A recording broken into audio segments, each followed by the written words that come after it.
Cocaine is a hell of a drug.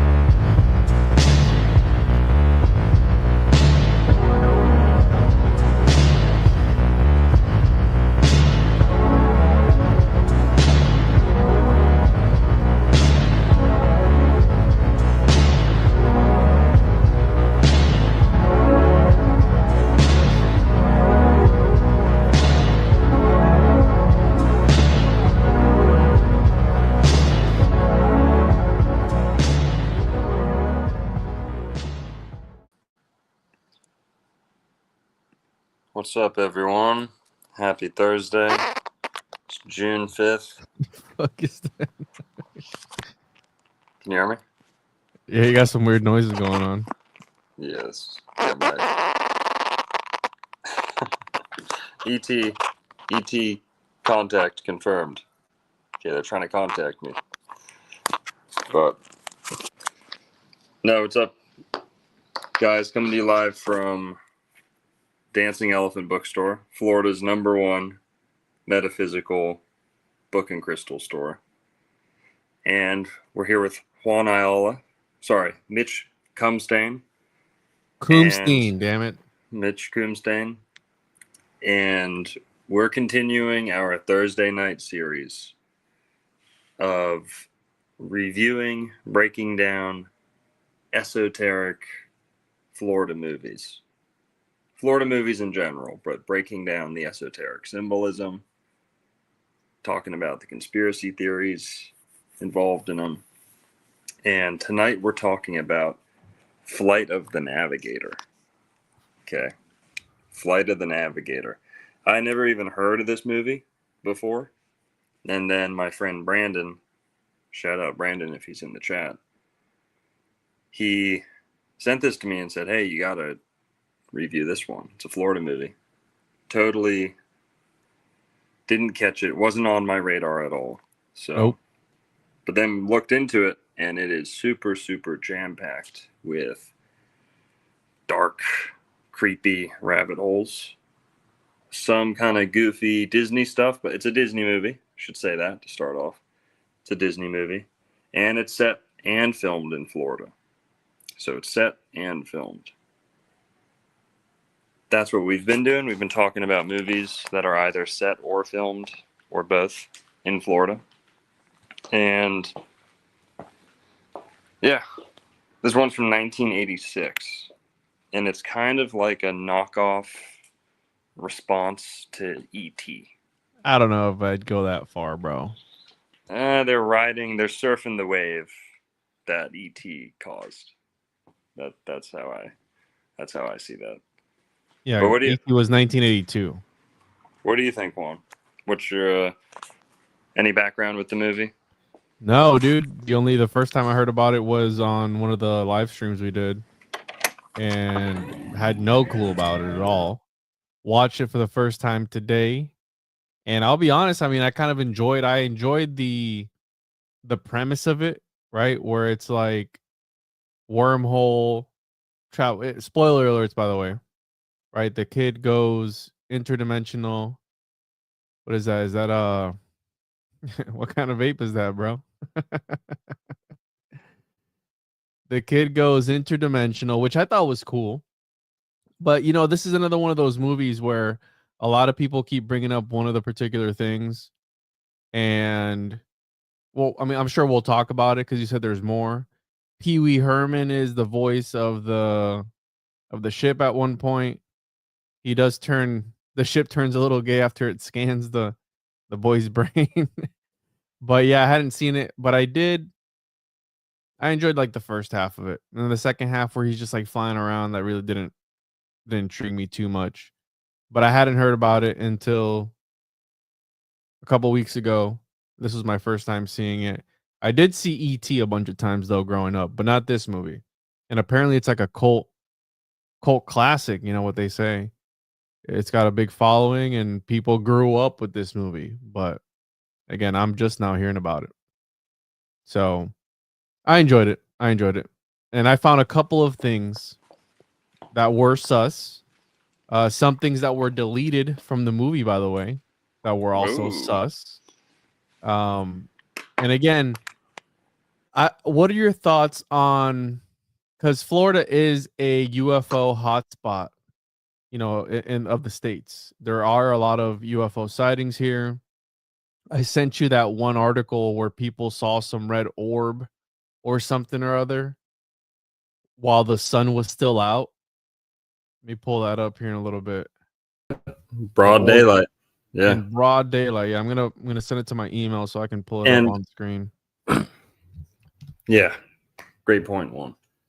Before we get too deep in it, we gotta say this is like a sci-fi movie, not necessarily an alien movie, kind of a little bit, but Eh, it's mostly like a UFO, NASA secret space program, Black Ops, secrecy type movie, right? And it's about, I guess, what you could call an alien abduction. And it's kind of a kids movie, right? It's pretty much a kids movie. It's a Disney movie. Although there is some kind of dated language, okay? The R word is used yeah. early on. Like the first line in the movie, they call each other dumbass and retard or something like that. Yeah, retard. And, but yeah, it's an 80s movie, sci fi. Apparently, it was the first or one of the first movies to successfully and convincingly use CGI. Mm-hmm. And in fact, when you look at some of the special effects in this movie, it's kind of impressive. There's a lot of movies that came after this that look terrible, right? Yeah. Terrible. And The ship yeah, was actually the inspiration for, is it Spielberg that did Terminator? You know, the morphing uh and is it Judgment Day 2 or something like that? I don't remember. Terminator, the morphing foe enemy. Yeah, let me pull it up. Yeah, Terminator 2, 1991. T-1000. That guy that like morphs through the Right, walls. This guy right here, that ship was actually the inspiration for this, you know, the way he was able to form out of metal and right. stuff like that. Yeah, it's kind of got that Silver Surfer thing Yes. going on. Yes. So it was actually the inspiration for this particular character. I was looking some stuff up on the, you know, lesser known things about the creation of the movie and fun facts and stuff, and that was one of them. And the ship is actually, it might still be around. I have to confirm, but they took the prop and they put it in one of the Disney parks. But they Mhm. completely redid it. They painted it and made it into an actual ship. I don't know if it's still there, but I believe it's Magic Kingdom if I was looking right. Let me find the Yeah. Now we're gonna go through the movie chronologically, from front to finish. But there's a lot of Florida rabbit holes that the movie is directly referencing. One of them being the Crestview Elementary School UFO sighting, which is one of the most corroborated, verified UFO sightings in American history. This happened in like the 60s, I believe, mid 60s or something, in Miami. Now we're going to get to it, but that's part of the inspiration for this. Part of the reason why they chose South Florida. This was fresh on people's memories.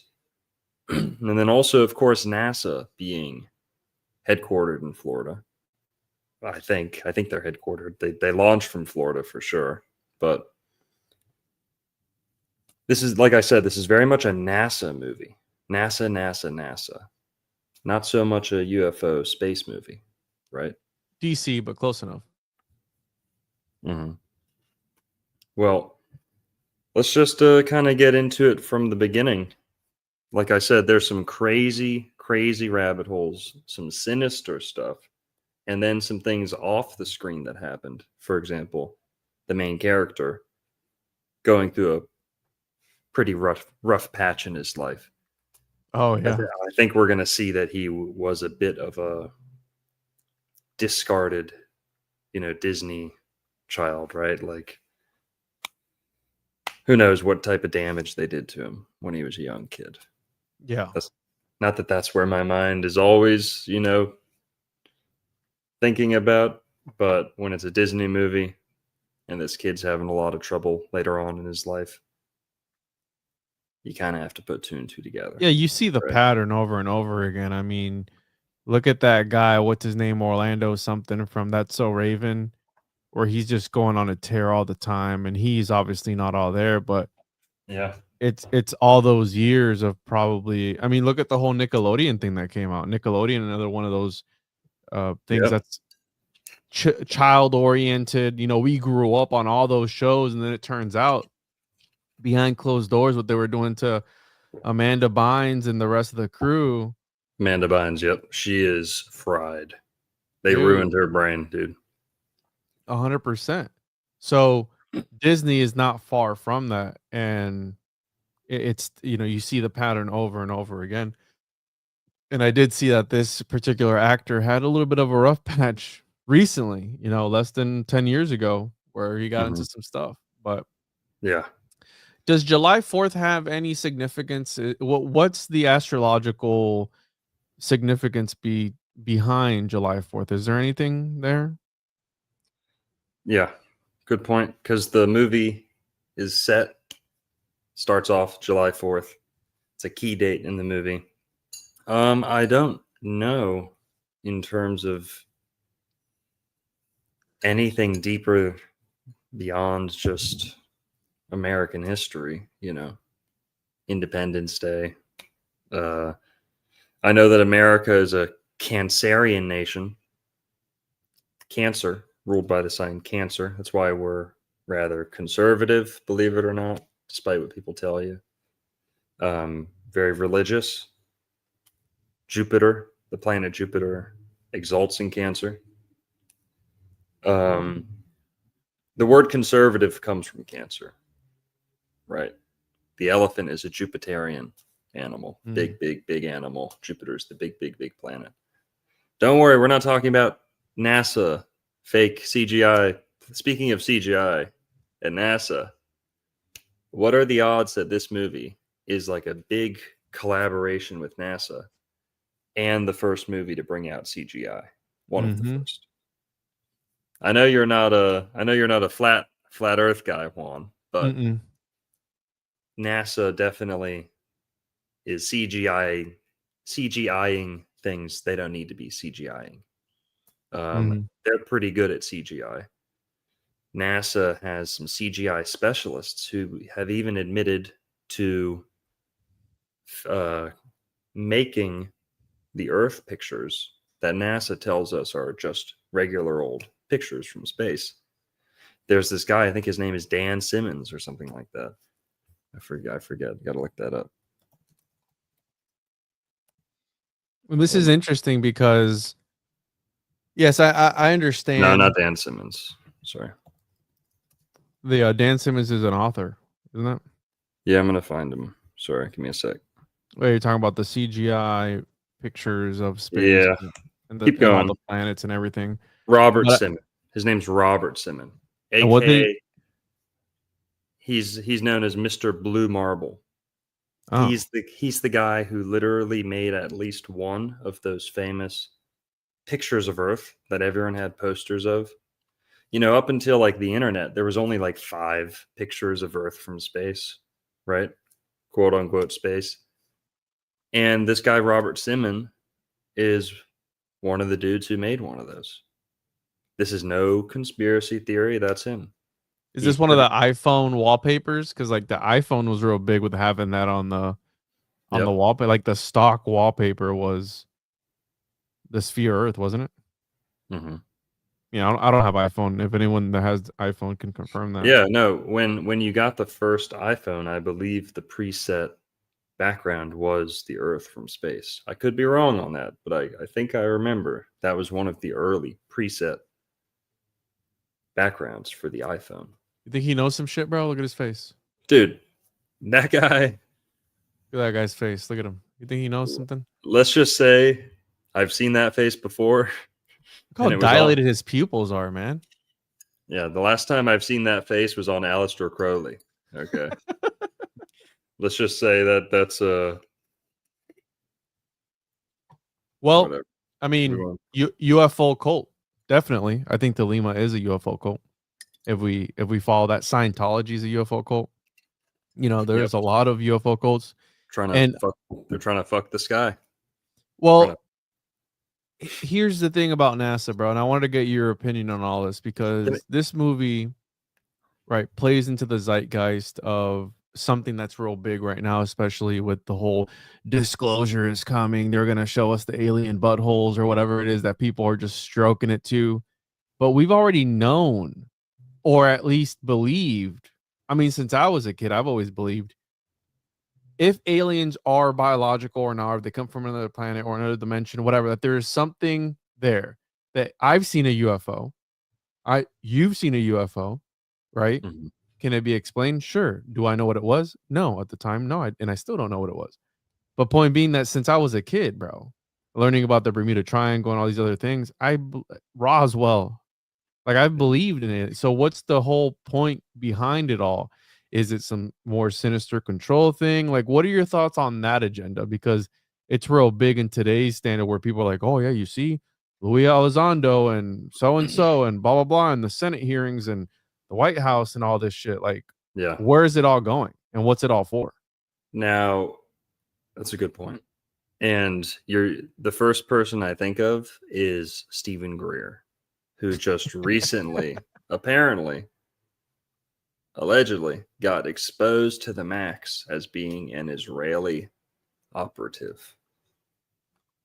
You hear that? Licking lips. Yeah.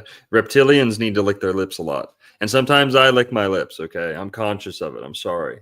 No, not like this But guy though, dude. yeah, not like this guy. I got to make a But compilation. There are none that exist. So look at good point. That would be a really, really funny video to do. Stephen Greer lip licking competition or compilation.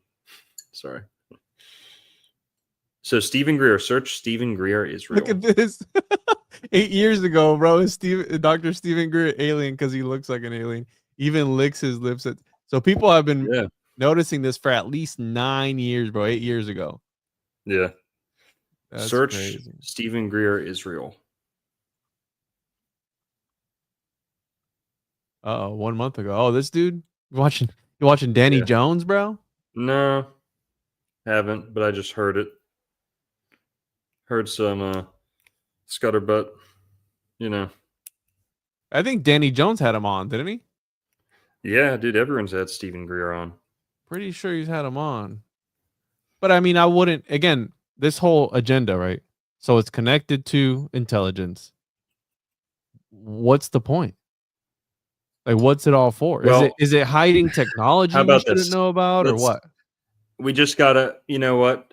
Old Wolf Florida is gonna give it to you straight, folks. Okay. There's no point in sugarcoating it. Okay. I think the UFO agenda, the alien outer space agenda has always been a kind of Israeli intelligence operation. It's the truth. Zechariah Sitchin, Brazilian. Stephen Greer, indirectly linked to Brazil or Israel. Where else how else can you do this?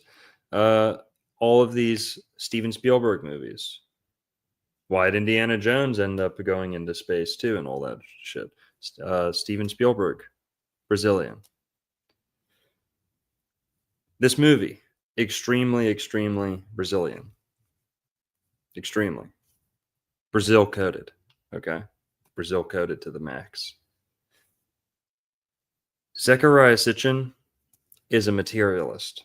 He's taking big, ancient, somewhat religious concepts and boiling them down into materialist sci-fi terminology. This concept came from this instead of understanding this concept came from the stars. This way of thinking came from the stars. It's, oh, this group of people came from the stars. Everything's material and everything has to go from here to there. It's always linear, right? It's never a universal truth. It's never a ever-present truth written in the stars. It's always some ridiculous sci-fi timeline, right? That's what I think the psyop is. A big part of the psyop is turning all these heavenly concepts and heavenly bodies into material places that you can stomp on, stand on. And let's just see the overarching like symbolism and metaphor. Elon would fall into that camp too, though, right? When did sci-fi really take off and people start talking about going to the moon and going to Mars? Okay. Really started, I guess, late 1800s, but 1920s, right? When was War of the Worlds? Can you search that? When was War of the Worlds? That was a big one too. That really injected it into people's. The first War of the Worlds over the radio. Late 1800s, and it was read over the radio when.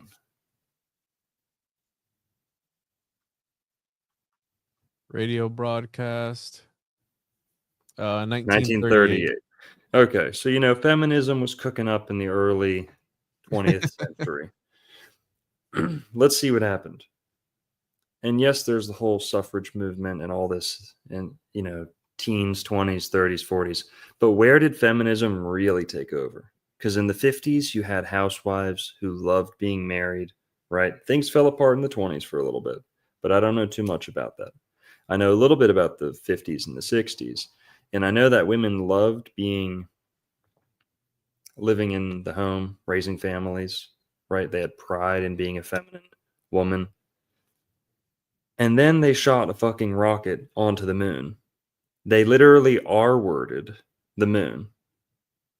It was fake. Personally, I think it was fake. But they R-worded the moon with a big giant rocket. And then from that point on, when they planted a flag on the moon, think of the symbolism. What does the moon represent? The moon is the mother archetype. The moon is the mother archetype. So when they conquered the moon and the mother archetype, they conquered the female brain. And they stuck a flag in it. And from then on, you really, really saw the decline of feminine women, of women in the home, taking pride in the home. That's how I see they beeped the moon. And that had a direct effect on the female psyche. That's how I see it. Now, I don't think they actually went to the moon, but it's all symbolic. It's all, Does that make any sense? Yeah, no, it does make sense. Yeah, so the Apollo 11 moon landing, while celebrated for its technological this is AI, by the way, was also a crucial period for women's contribution to science and engineering. Numerous women played essential roles in the program, including mathematicians, computer scientists, engineering, without whom the mission would not have been possible. But despite facing discrimination and gender stereotypes, these women demonstrated the skills and expertise needed to achieve this landmark achievement. Now, this is okay. Mm-hmm. There's some women behind it. There's some gender bending and gender role, kind of toying with gender roles in this movie. That kind of is a little predictive programming, a little bit soft. What's the word when they kind of desensitize you to a movement before it happens? There's a word for that I'm blanking on. When they slowly put in a little bit of trans people in the movies, slowly and slowly. By the time, 20 years later, everyone's trans in the movie. And everyone's like, how'd we get here? Started off slow in the 80s. A lot of this LGBT stuff. Well, it's a lot of, in my opinion, it's a small minority, and people are walking on eggshells. You see it especially now with, for example, The Last of Us. I know lost 50% of its viewers in their recent episodes putting, woke shit in there. Again, this whole thing where they're trying to cater to an audience that it's trying to keep everybody happy, but it's like once you open the door for that, you got to make everybody happy. You know what I'm saying? Like you gotta open the doors for everybody else if you accept that one thing. Where do you draw the line? Because then that's where you get into the whole, what do they call it? People who are attracted to, it's like, oh, that's Kids. a Yeah. disability, Yeah, that's in right? this movie. Let's get into it, bro. We haven't even started the movie yet. Well, yeah, we went off on some tangents, but July 4th. Oh, let's talk about this. This is what's important. July 4th is in the sign of Cancer. That's where I was trying to get to a point there, but forgive me. Cancer is the sign most associated with alien contact. Really? Yep. Now that you wouldn't think that, but Sirius, the star Sirius is in Cancer. Now, what star is Sirius, Juan? What's the nickname? The Dog Star. And what's happening at the beginning of this movie? A Frisbee Dog Championship. I think this is a direct reference to the Dogon tribe. Whoa, And the dude. whole dog alien contact cannabis. Get some reefer up in here, people. Okay. Make sure we're sparking up, digesting these synchronicities and such. July 4th is not only America's, birthday, you could say. George Washington's birthday. Yeah, July 4th. No, it's not. It's not it. But July 4th, there's another famous July 4th alien movie called Independence Day. Oh, yeah. Yep. Right? They always do pick that day, right? July 4th is a significant day in at least one other major alien movie. Narco, that's some big brain shit. Was that a Florida reach around, a Floridian reach around, how somebody said in the chat? Or was that actually, you think that there are people who are actually subtly putting this into these movies? And whoever can catch on catches on, because I was wondering what the dog had to do with anything at the beginning of the movie.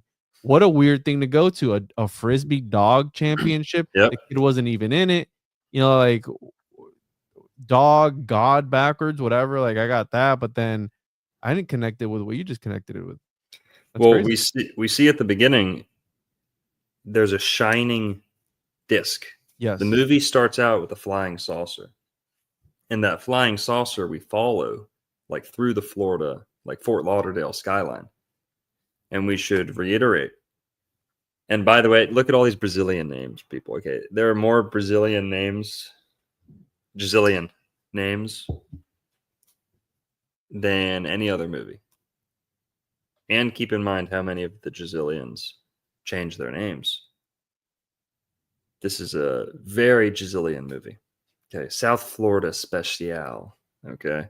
The movie starts out with a Frisbee flying, and it's in Fort Lauderdale. So the movie's mainly centered in Fort Lauderdale, but there's a little Miami, there's a little bit of like Tokyo and all these other places. And NASA up in Central Florida. But it's mainly Fort Lauderdale. Now, just right off the bat, Fort Lauderdale is known as the gay capital of the East Coast, the San Francisco of the East Coast. It's a fact. Fort Lauderdale. Have you ever heard the nickname for Fort Lauderdale, Juan? What is it? If you just swap two letters, you get Fart Lauderdale. Referred to as a gay capital or a Mecca in Florida, bro? Yeah. Fart Lauderdale. Is that why you're down there too, bro, in that area? I'm an hour away from that. Okay. That Close enough. Nothing to do with me. No. Because wasn't Key West also another one that you mentioned before? Yep. So Key West is the trans capital of America, particularly the drag queen. At least I heard. I mean, I think I don't. Yeah, you heard. I don't know. I think. Double check that. But oh man. Okay. Key West is the trans drag queen capital of America. And Fort Lauderdale is the just regular gay capital of not only Florida, but really the East Coast. Asheville isn't that big of a thing anymore.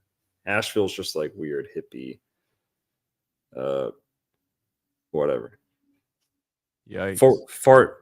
Fort Lauderdale is just like old school gays, you know. That like before the whole LGBT movement, Fort Lauderdale was already known for that. Not so And flamboyant, just a little gay, just a little gay. And so they're in Fort Lauderdale, and we're at a frisbee dog championship. The movie starts out with a spinning frisbee that's silver, looks like mercury. And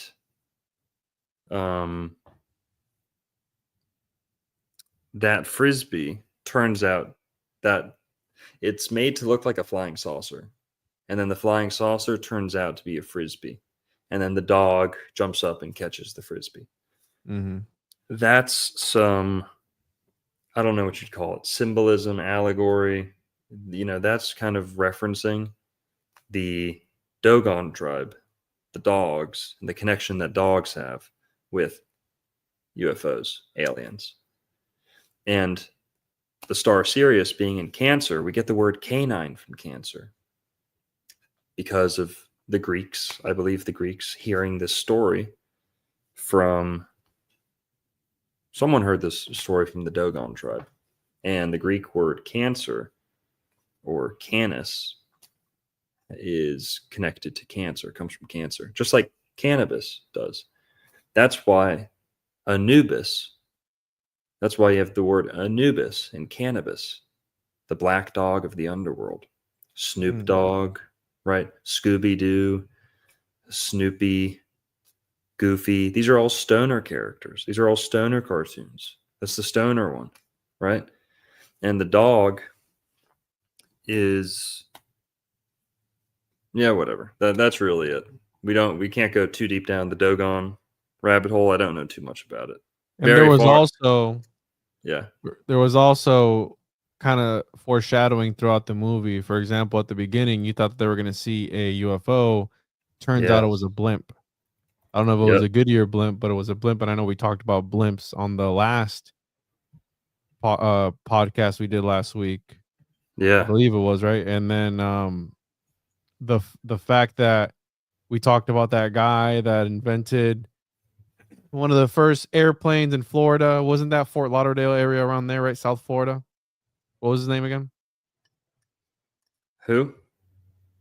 The guy with the plane that conspired with the Smithsonian. Oh yeah, that was George. Fuck, what was his name? George Curtis? Glenn Curtis. Glenn Curtis, yeah. Glenn Curtis. Yeah. So interesting again, another blimp connection. But we went down that whole rabbit hole last week, so check that out if you missed it. Yeah, that's crazy rabbit hole about the Smithsonian conspiring with this guy. And after the whole scandal got exposed, they were trying to screw over the Wright brothers. After this guy got disgraced, this Glenn Curtis character, he goes down to Florida and makes a big giant airship, airport, skyport, airport. And that was America's #1 airship base for a long time, the 20s, 30s, 40s, until, airships kind of went out of style. But even to this day, you still see the Goodyear blimp. It's like a staple of South Florida, Broward County, Dade County, Palm Beach County, a little bit too. The Goodyear blimp still flies over South Florida. And that Goodyear blimp, I think, it comes from World War II, or it served in World War II, or it's, I believe that's the case. But we'll get to the blimp in a sec. This is the Dogon tribe. Okay. The people with the ball sack masks. I was going to tell you that's a dick, bro. It does look like that, right? Yeah. The Dogons are best known for their religious traditions. Come on, how are you not going to... Where are the UFOs at? Circumcision. Oof. Astronomical beliefs. Yeah, let's get to that. Starting with the French anthropologist Marcel Griol, however you say that, several authors have claimed that Dogon traditional religion incorporates details about extrasolar astronomical bodies that could not have been discerned from naked eye observation. The idea has entered the New Age and ancient astronaut literature as evidence that extraterrestrials visited Mali in the distant past. Other authors have argued that previous 20th century European visitors to the Dogon are far more plausible source of such information, and dispute whether Griol's account accurately describes Dogon myths at all. Blah, blah, blah, blah. Sudanese star system. Yeah, so they know some sophisticated stuff about the sky. And Sirius being 2-star system, binary star system, things like that. Yeah, the story goes they knew about the other one, which is a brown dwarf that is naked to the human eye and you can only see it with a telescope, but they knew about it because according to them, right, the Nomos is what they called them, came down and taught them about. You even had David Icke out there, I believe, talking to these guys, and they were talking about reptilians and all these other things, but they had information which you wouldn't be able to get without an actual telescope or have at least some sort of knowledge about it. But according to them, they got it from this Nomos, which is this. Yeah. People, this type of technology could only have came from the stars. No, dude, no. So here, let me play devil's advocate, because if we go back to biblical times where they were getting downloads from God and having all these divine revelations, they had that same technology that you're looking at right there, bro. Maybe that's the key. Here, we're getting a download right now, actually. You know, maybe that's the key, bro. We're getting a download right now. To be disconnected from all the bullshit we're fed every day, technology, the internet, social media. You know, look at that. Just people living in the moment, man. We make a hut. We make a hut with the poo-poo. Eating some I've seen in never mind. I'm not gonna make fun of that shit. We was aliens and shit. We was the we wasery. We was somebody said we was astrologers. We was astrologers and shit. Oh man. Astrologers. Somebody said we was astrologers. Now, guys, right. I mean, this is clear evidence that these people had contact. I'm giving them the benefit of the doubt, dude, because spirituality and connecting with God doesn't require any technology. Let's be real. You get what I'm saying? Like, you don't need anything to connect to the source. Look at the red fez. Being God. Well, red fez, that's pretty cool. You get what I'm saying, though, right? All right, now we're talking. Their culture's starting to grow on me. Yeah. And they're super tall, right? Is this the super tall? Damn. That's a thick bitch. Why she got a beard, dude? Why they put a beard on her? Is that a dude? Maybe. What happened, dude? Why is his tits so big? What the fuck? What? Go back to the description of that one. Go back. Which SoundCloud rapper is this? That's Lil Sneeze right there. That's Young Banana Head. Young Banana Hat. Go back real quick to the description of the other photo. It says probably an ancestor figure, like a sculpture, probably they just found these things in the somewhere in their just door of the Hogan box of Sangha village. All right. Anyways, look, he's got a musket. Listen, He's got his whole family up on the wall. You, you get what I'm saying, bro. All right. You don't need maybe maybe the answer is dick mask like that, you know? Such a rich culture. He's a bald chinian. All right. Anyway, that was another movie, right? Men in Black. The one to infect the zeitgeist with aliens, Among Us, and all these different things, right? That was a big one. Okay, let's get back to the movie real quick. Toads. There you go. So yeah, they're at the dog show or the dog competition. You know, dog frisbee competition. I don't know if those were a normal thing back then, but then all of a sudden you get teased out once with the fake frisbee UFO. It looks like it has that mercury substance, very shiny, and then you realize that's a frisbee, and then the frisbee competition's almost over or whatever. This blimp comes over, blots out the sun, and Bro, real quick. casts. Speaking of rappers, Lil Wayne's dropping the Carter 6 tomorrow. 6 6, yeah. Interesting. Really, the Carter 6 on 6/6. Well, and that's funny because my wife had told me about because her job gives her like tickets to concerts and stuff like that. And Right. Lil Wayne was on there. She's like, "You want do what?" Mossad. No. And she's like, "Lil Wayne is on there. Do you want to go see him?" And I'm like, "He's still doing concerts? Like he's still alive?" And look at this. Somebody in the comments commented. Interesting. Anyway, sorry, you were talking about rappers and just made me pull that up. Yeah. Well, we get a good blimp shot. You think it's going to be a UFO, you know, Yes.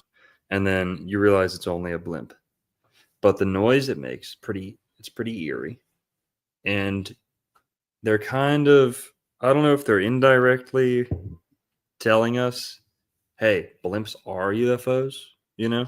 Like those were the original UFOs. Maybe they're saying there's not much of a difference between a blimp and a UFO.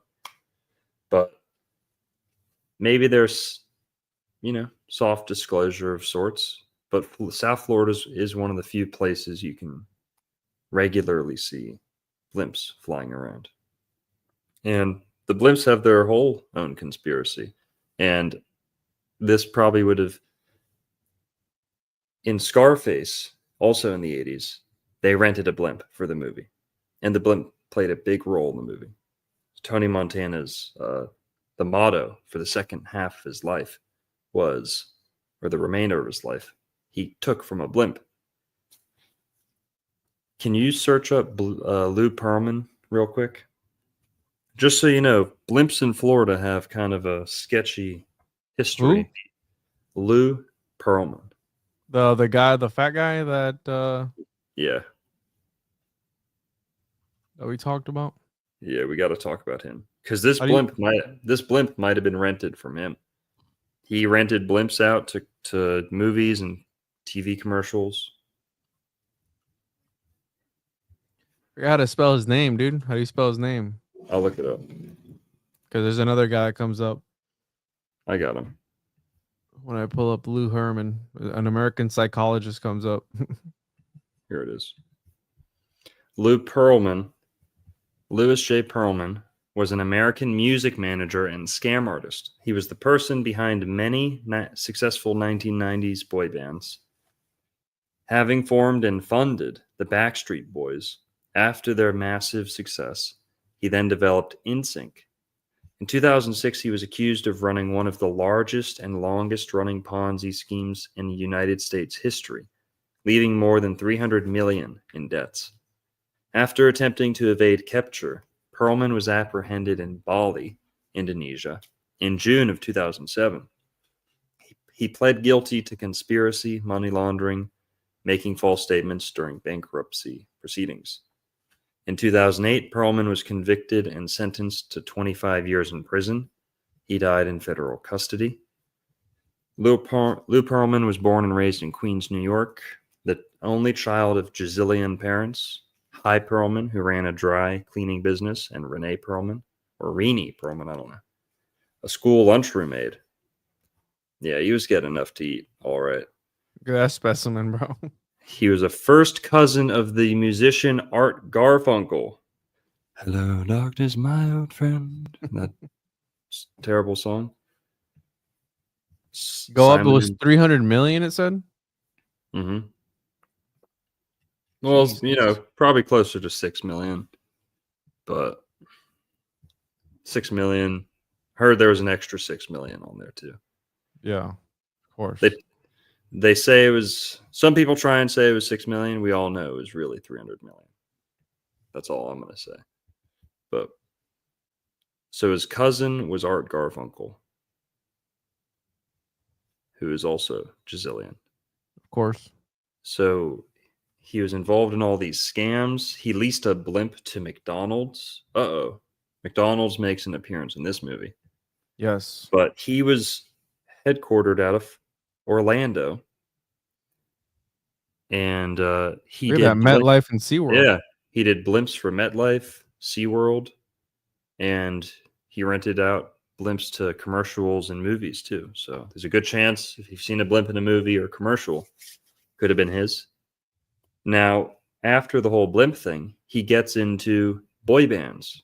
And this is the guy who didn't just do Backstreet Boys and NSYNC.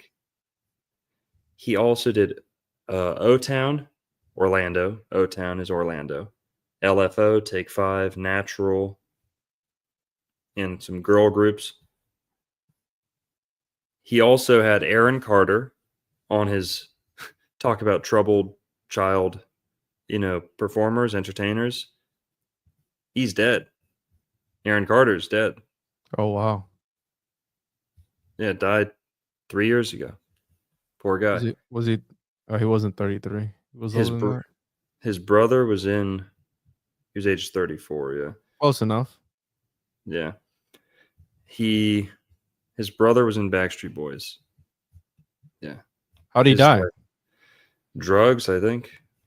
Yikes. I mean, that guy, the Lou guy, I mean, that Quote guy unquote. looks. Drugs. Yeah, he was. I don't think he was the greatest of guys either. I mean, kind of scummy, probably. If you're. Yeah, no. All these people were coming from Florida. This guy apparently was abused. All these kids, they were abused. And this Lou Pearlman guy, what he actually was he was almost like the gutter that would catch everything that Disney didn't want. Because he was in Orlando, and he, if Disney turned someone down, he'd say, "Hey, I'll give you a contract," right? And believe it or not, Britney Spears was working with him at one point. Wow. She's fried. Aaron Carter, he's dead. This dude in this movie, this kid who is in this Disney movie that we're about to watch, he's not dead, but he went through a rough patch. Mm-hmm. And this Lou Pearlman guy, he's like the Dan Schneider of music. They kind of look similar too, right? Well, don't be antiseptic. Wait, is he? Yeah. Dan Schneider? Yeah. He is.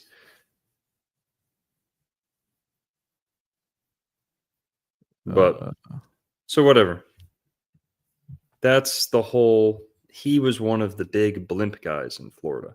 So what are the odds that there's this whole Tartarian kind of old world conspiracy theory that blimps are like this hidden, advanced, covered up, graceful, wonderful form of transportation? You don't have to go at 300 miles per hour. You're not at that big risk of crashing, at least not like that.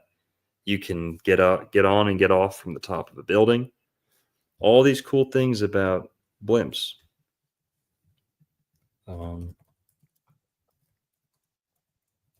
Yeah, Dan he is confirmed Brazilian.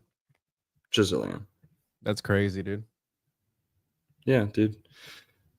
They're frying kids' brains. Let's look at this. All this is Florida. So the Graf Zeppelin came to Florida. That was a German thing.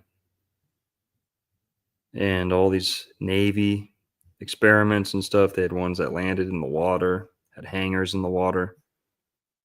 Pretty cool stuff. So yeah, they had to put an airship in the movie. What are the odds that airships, big conspiracy, potential cover up with airships, and then many of the last surviving airships fall into the hands of this Lou Pearlman guy, who's also a boy band guy? What are the odds of this? It's like the Glenn Curtis guy who conspired with the Smithsonian to rip off the Wright brothers. He goes right from doing motorcycle racing and airship stuff and airboats. He goes straight to, oh, now I'm a real estate developer and I own one of the funkiest neighborhoods in South Florida. And that was next to his airship base. So we're going to explain how this all ties in. Okay, the airships tie in significantly because this movie was directly inspired by one of Florida's biggest UFO, one of America's biggest UFO sightings. But let's keep going through the movie. Let's skip along a little bit.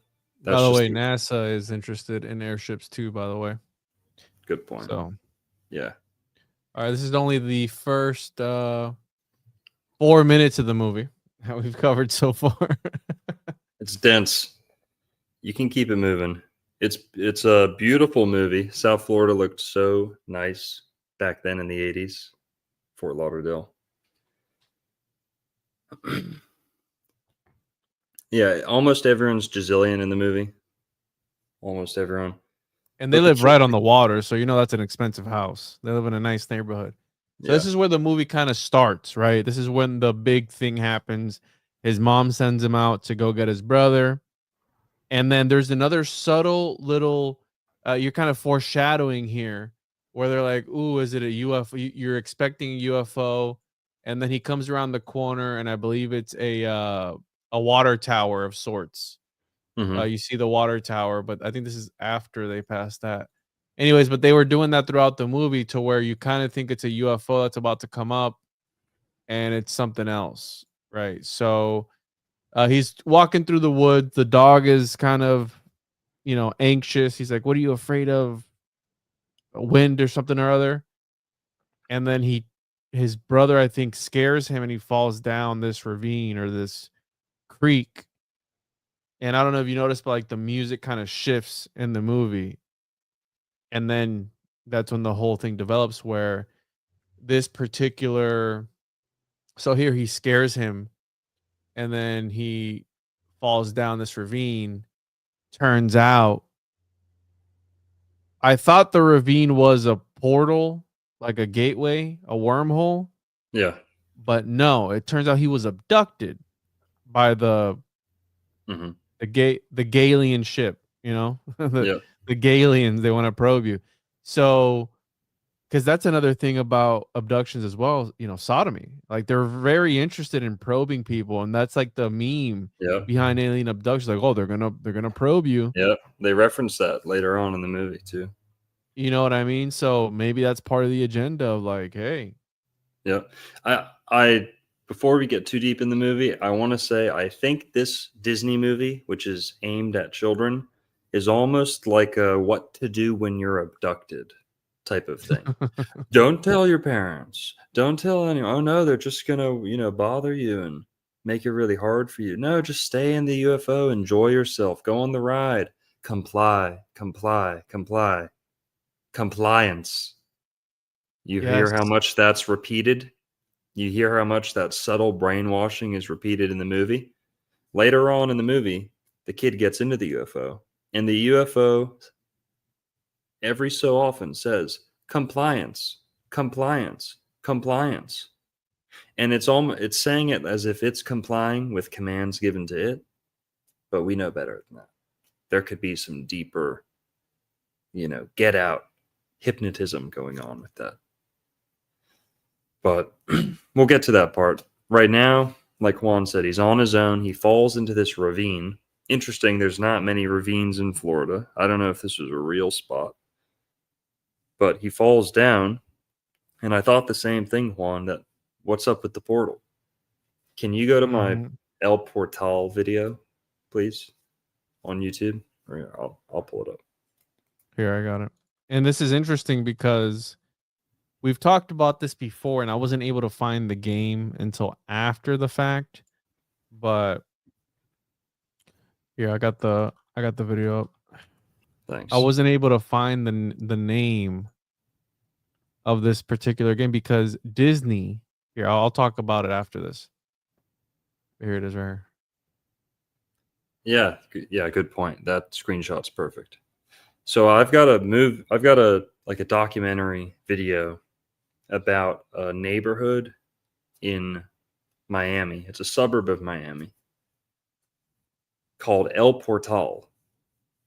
It's a portal, or at least that's kind of what we took away from it all, what we deduced. But El Portal is the name of this neighborhood, the suburb, and in the suburb there's a neighborhood called Sherwood Forest, and there's a mound in the Sherwood Forest, and there's a cul-de-sac that goes around the mound. There's 500-year-old oak trees in that Sherwood Forest. Big oak trees. Doesn't really look like Miami because there's a ton of elevation. It's like built up into like a big hill, and the mound's at the top of the hill. Now, this is one of the few places in Florida that there's a cave. It's not a long cave. It's more of a grotto, but it's like a room. It's like a full room, like maybe 5 feet, maybe 6 feet tall. I don't think I could stand up in there. I think it might be closer to like 5 feet, but 6 feet wide, 6 feet across. You could fit like 4 or 5 people in there, no problem. And that was there when the Spanish got here. It's old. And there used to be shamans that practiced there and did all this stuff. They say the house is like haunted with an Indian spirit and all this stuff. Well, the cave goes underneath the Indian mound. That's what's unique about it. That's why there's a cave. You can't really dig down beneath the ground in Florida. But when there's a big mound, they dug the cave into the mound. And that's not too well known in Miami. My video kind of helped spread the word on that. But The guy sold it too, right? He moved out. Yep, the guy sold the house. Someone else is moving there. Someone else moved in. Apparently, they are like-minded. Mossad? No, they're like-minded. Oh, They're like a shaman and a sound healer or something like that. But they'll take good care of it. And that's not north of Miami, but on the north side of Miami. And pretty much in the backyard of where this movie's filmed. So the only place that I thought of where you fall down, you go down and like shift dimensions, shift timelines. There's the El Portal. There's also a place in downtown Miami called the Well of Ancient Mysteries. Well of Ancient Mysteries. And the Well of Ancient Mysteries is another place that people claim is a portal. I've got a video on that too. The Well of Ancient Mysteries. So, and my bad. Go ahead. That place is significant because there's water. It's one of the few places that water comes to the surface near Miami. It's right downtown. And Flagler built his railroad right next to it, probably because there was water there. But that spot, this guy got booted out by the government, or they convinced his family to sell the property behind his back to make an agreement. And this guy, it's like the movie Up. If you've ever seen the movie Up, another child abduction movie. You know, what's with Disney and the child abduction movies, right? The movie Up, where a little kid goes in a flying house ride with an older guy. Basically, that kind of, I don't know if it's like a trope or whatever, if that's the right word for it, but it's kind of like a cliche where an old guy won't sell his house, so the whole city kind of develops around him, right? You see that in Miami a couple times. There's two famous cases. There's places where they built highways around people's houses. I'm not selling. You can't try and offer them millions and millions of dollars. They won't sell. This guy turned down millions of dollars. His family took the deal behind his back, kicked him out. And there's an old documentary of him explaining the significance of the house. And he says portal. He says it's a portal, Stargate. He says he has UFO encounters over the house regularly. It could be some drug-induced UFO encounters. Not discounting quit that. messing around, dude. But yeah, whatever. So that's part of a little bit of portal energy going on, So I have another portal connection. This is on Disney property, and we talked about this a little bit ago, and I couldn't find the name of the actual place of the game. But it turns out we've talked about this before because, Disney, this is a Disney movie. They don't buy land that isn't valuable, right? And there's this Discovery Island that was closed 25 years after it was opened. And it's the island occasionally used as a movie filming location, and it's in this movie here, the shipwreck, treasure of Matacumbe, which I've never seen that. That's a Disney movie. I've never seen that before. But anyways, in this island that's been closed for I don't know how many years, since 1999, I believe, they were going to make a replica of this game called Myst. And the game is about a kid who finds a book, and the book teleports him to this other reality, this island where he has to solve puzzles and things of that nature. But they were going to make a replica of it on this Discovery Island. And there have been numerous YouTube videos of people going on this island and getting arrested and getting banned from Disney. There was this one particular guy in 2020 when the whole lockdowns were happening that went on there, and it was like a whole big thing because he was caught there. But people wonder what they're guarding. So like some of the conspiracies are, oh, there's a race of animal that is only there. A race of animal. Well, you get what I'm saying. Careful there. Careful there, Colonel Sanders. Careful there, Papa John. There's all these conspiracies surrounding why Disney keeps this place on like such high lockdown and tight security. They have cameras all over. It's like, what are they trying to protect? And speaking of wormholes and portals and things of this nature, this place gives me that energy of like portal energy. And I believe every time you go to Magic Kingdom, you pass this island. So when you take the little ferry or whatever it is, you pass it on the right-hand side, and it's sitting there abandoned, but it was going to be turned into this game, which I don't think really has anything to do with Disney. And it's about some kid that gets sucked into another reality, which kind of sort of is along the plot line of this particular movie, except we later learn that he was taken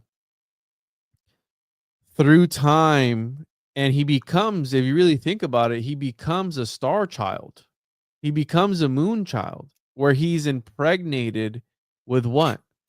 Well, careful there, dude. Careful. How do I word this? Too much Disney. Hold on. He is Elsagate. His brain holds information that this particular ship needs, right? He is the navigator. He has all the secrets in his brain, and this ship is supposed to extracts that from his brain. So he literally has a star map inside of his brain. And this ship, I guess, took him through time, then couldn't put him back through time because his fragile body couldn't take it, right? So it wasn't really a wormhole. It was more of like an abduction thing. But the way it worked was, was 8 years in the real world, 2.2 hours for this thing, right? This entity, if you will. Flip through the movie a little so people can see it, where he falls down, and then he goes back home. He wakes up after falling in this ravine. So he falls in this ravine. He thinks it's only been a couple hours or something. He walks back home. And like Juan said, it turns out it's been 8 years. 8 years he's been unconscious somewhere else, right? He was in space. He was in space, I think. He was in space. The spaceship was doing the Lord knows what to his body, to his orifices, Yikes. putting information into his brain. 8 years? What? 8 years. Couldn't have been bing bang boom, done over with, back in time for supper. Well, the way it works is, you know, when you're traveling at light speed and shit, right? That's the way it works. And you know what's also interesting, that Mhm. Miami to the Typhonian OTO is known as a power zone. And in the 1990s or 80s, I believe, there was this particular ritual that was done by these occultists. And essentially what it was this guy was trying to induce an alien abduction. And it's called the Kurlaw workings, okay? And this guy was trying to induce a alien abduction, and he did. And essentially what happened was that and this is coming from the book, don't judge me for this. These Lovecraftian entities ran a train on him, okay? And listen, be serious. They impregnated him with a numerical parasite, and he was able to find this code. Dude, Whoa. your face just glitched out on camera. It was the weirdest shit ever, bro. That was creepy. He was able to decode the Book of the Law. Is that the big one by Crowley? Is it the Yeah. Liber Al? I don't know. Anyways, one of Crowley's works, he was able to find some sort of mathematical code, and they wrote a whole book about it. But anyways, again, Miami being this power zone, we had the whole Miami Mall incident that we didn't hear shit about after it happened, where Yeah. people were talking about 7-foot aliens or 20-foot alien, whatever it was, but nobody got a video of the inside of it. Nothing else. People were talking about shadow entities and all this crazy shit, and that's right near, again, the Miami Circle and all these different places where, bro, there's some bad juju in that area. Like, think about all the Yeah. burial grounds that they put buildings on. The combination of we're gonna see that UFOs and fireworks kind of go hand in hand. Mm. And the fireworks, the recent Miami UFO sighting or alien sighting, it wasn't really a UFO thing. Had to do with fireworks. They blamed it on fireworks. Well, which one are you talking about? The Bayfront or Bayside UFO Oh, sighting. that they threw a firework or whatever, and they thought it was gunshots or something. Yeah, they claimed, oh no, people were just seeing fireworks. There were no giant aliens. The And Causeway Cannibal too. That's another one where a dude ate another dude's face. Bro, yeah, Miami's crazy, dog. Like, Miami is a whole nother dimension. Like, it is. so yes, that was the Causeway Cannibal in 2012. I remember hearing about that case as a kid. That's crazy. All right, so here he falls down the ravine. He was abducted. They traveled through light speed or something or other, and the way it works, it was 2.5 hours for the alien, for the ship, and then it was 8 years in the real world, quote unquote. And then Mhm. he's deposited back into the reality, into the world, into onto Earth, and it was 8 years after. But to him, no time had passed. He had just fallen, gotten up, and Yeah. kept going. Yep. Now he goes all the way home, and his parents moved. They live in a different house. So the people there don't know him, but that's not really important. Let's just skip a little bit more.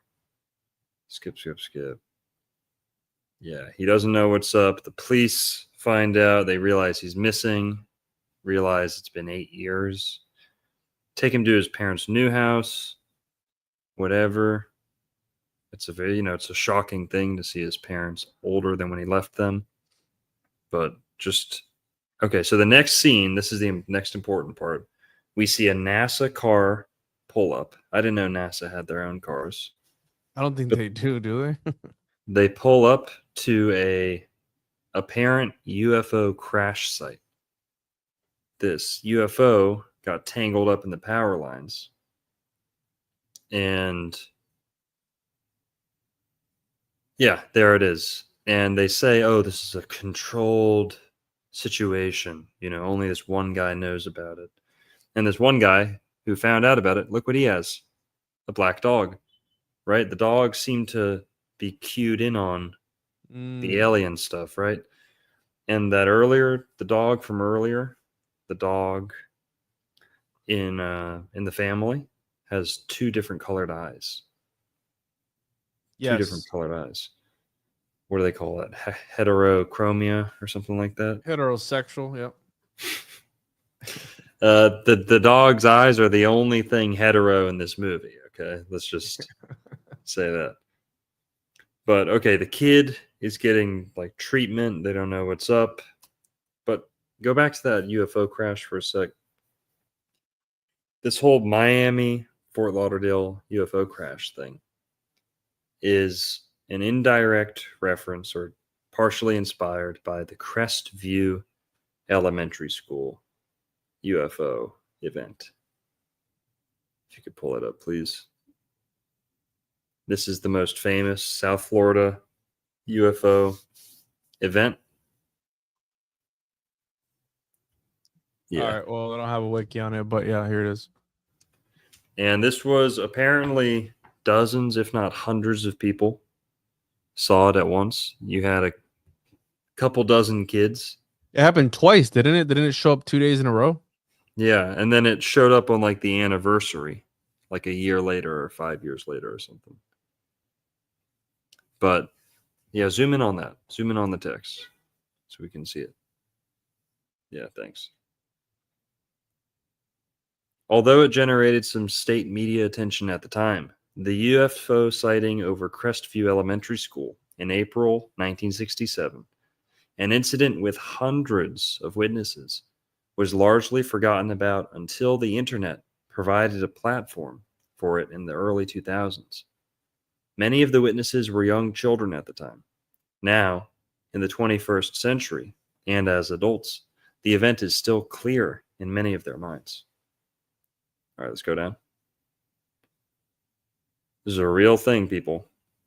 In fact, what perhaps makes this incident even more intriguing is the very fact that the witnesses were so young at the time of the encounter. The vast majority are still alive today, and now, with an apparent desire among at least some of them to find an explanation for what they saw that spring morning over 50 years ago.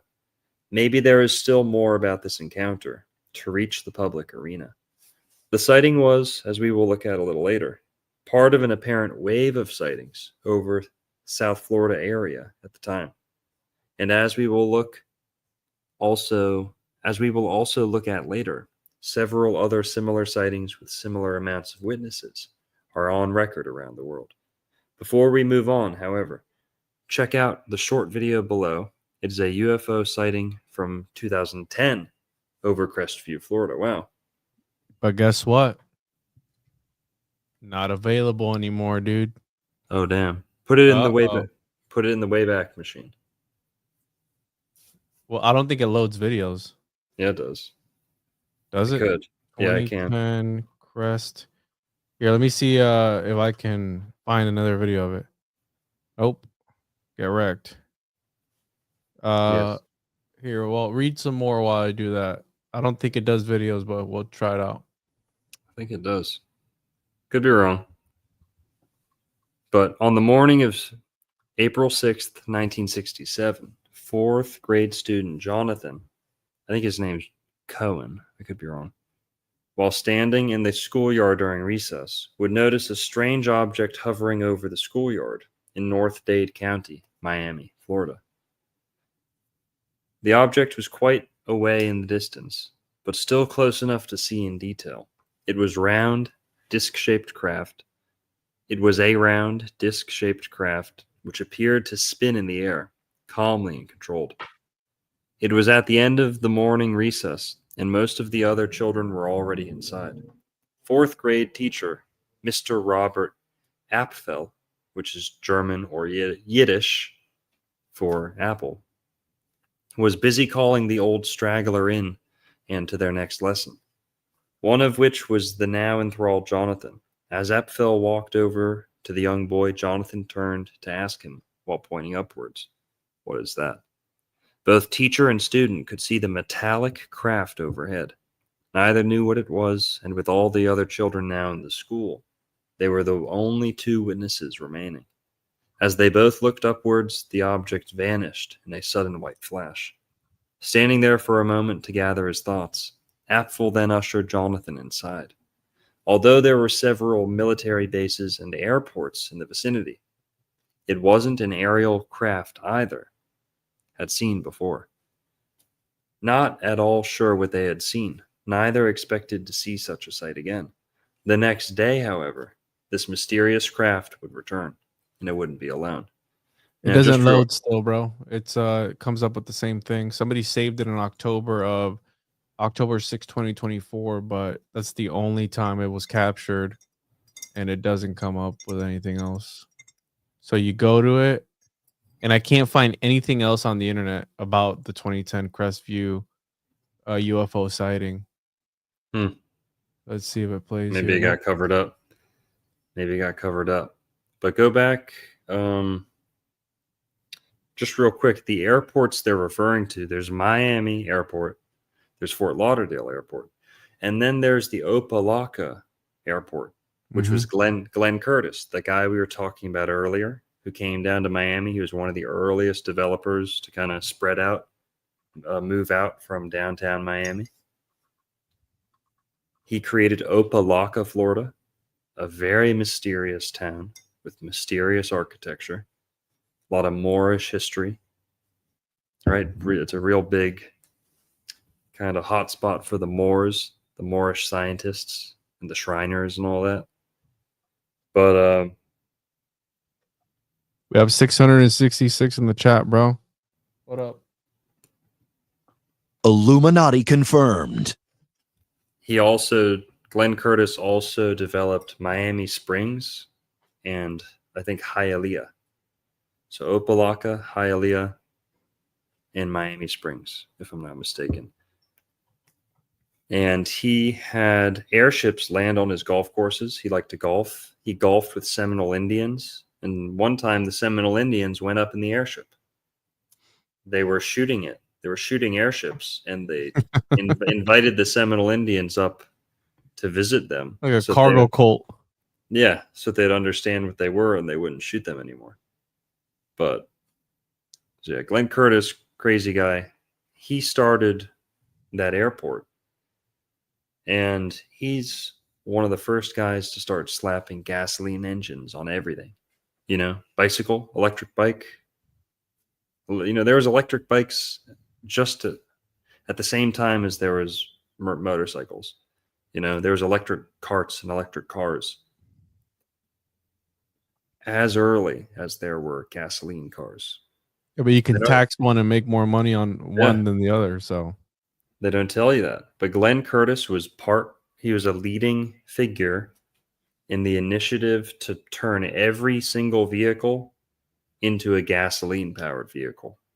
That was one of his life missions, unspoken life missions. Now, when he got disgraced with the whole airplane thing, he goes down to South Florida, develops these neighborhoods in and around Miami, and his airship base is still there to this day. And the school is next to his airport, and they think if this was a government-related thing, like the government was testing some craft, who knows, that airport had to do with it. That's where all those airships used to take off from. That's where the National Socialist, German National Socialist airships would land in Opa-locka, Florida.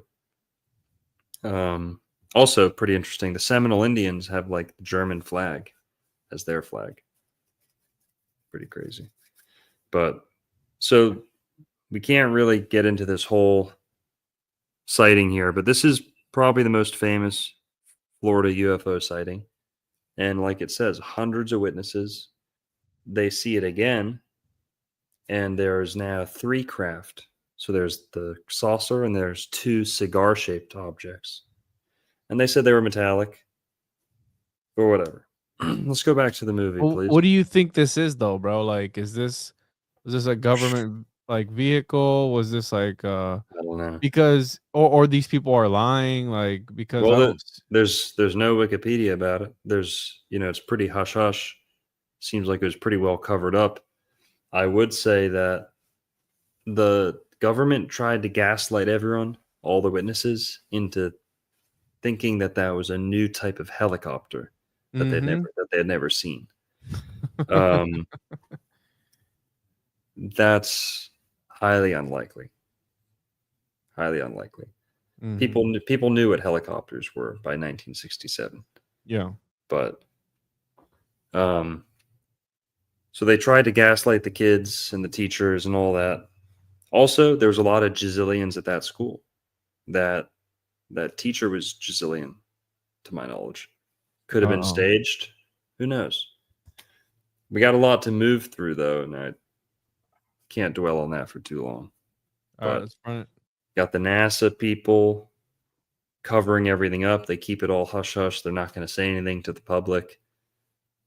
The kid's getting studied, and keep moving along, please. His parents are significantly older, and they finally realize, oh, and his younger brother is now his older brother.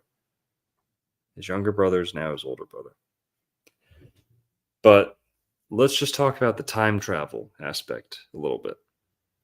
Juan, have you ever heard of a guy named John Titor? No, I didn't know. You told me about him before we started, but yeah, I'll look him up now. If you would please search up John Titor. John Titor is one of the world's most This famous, guy? alleged time travelers. And I know this movie's not necessarily a time travel thing. It's more of the speed of time, right? Or the slowing of time, right? But this spaceship does say that it can go back in time. But we haven't met the spaceship yet. But let's learn about John Titor a little bit. Will you read this one? Yeah.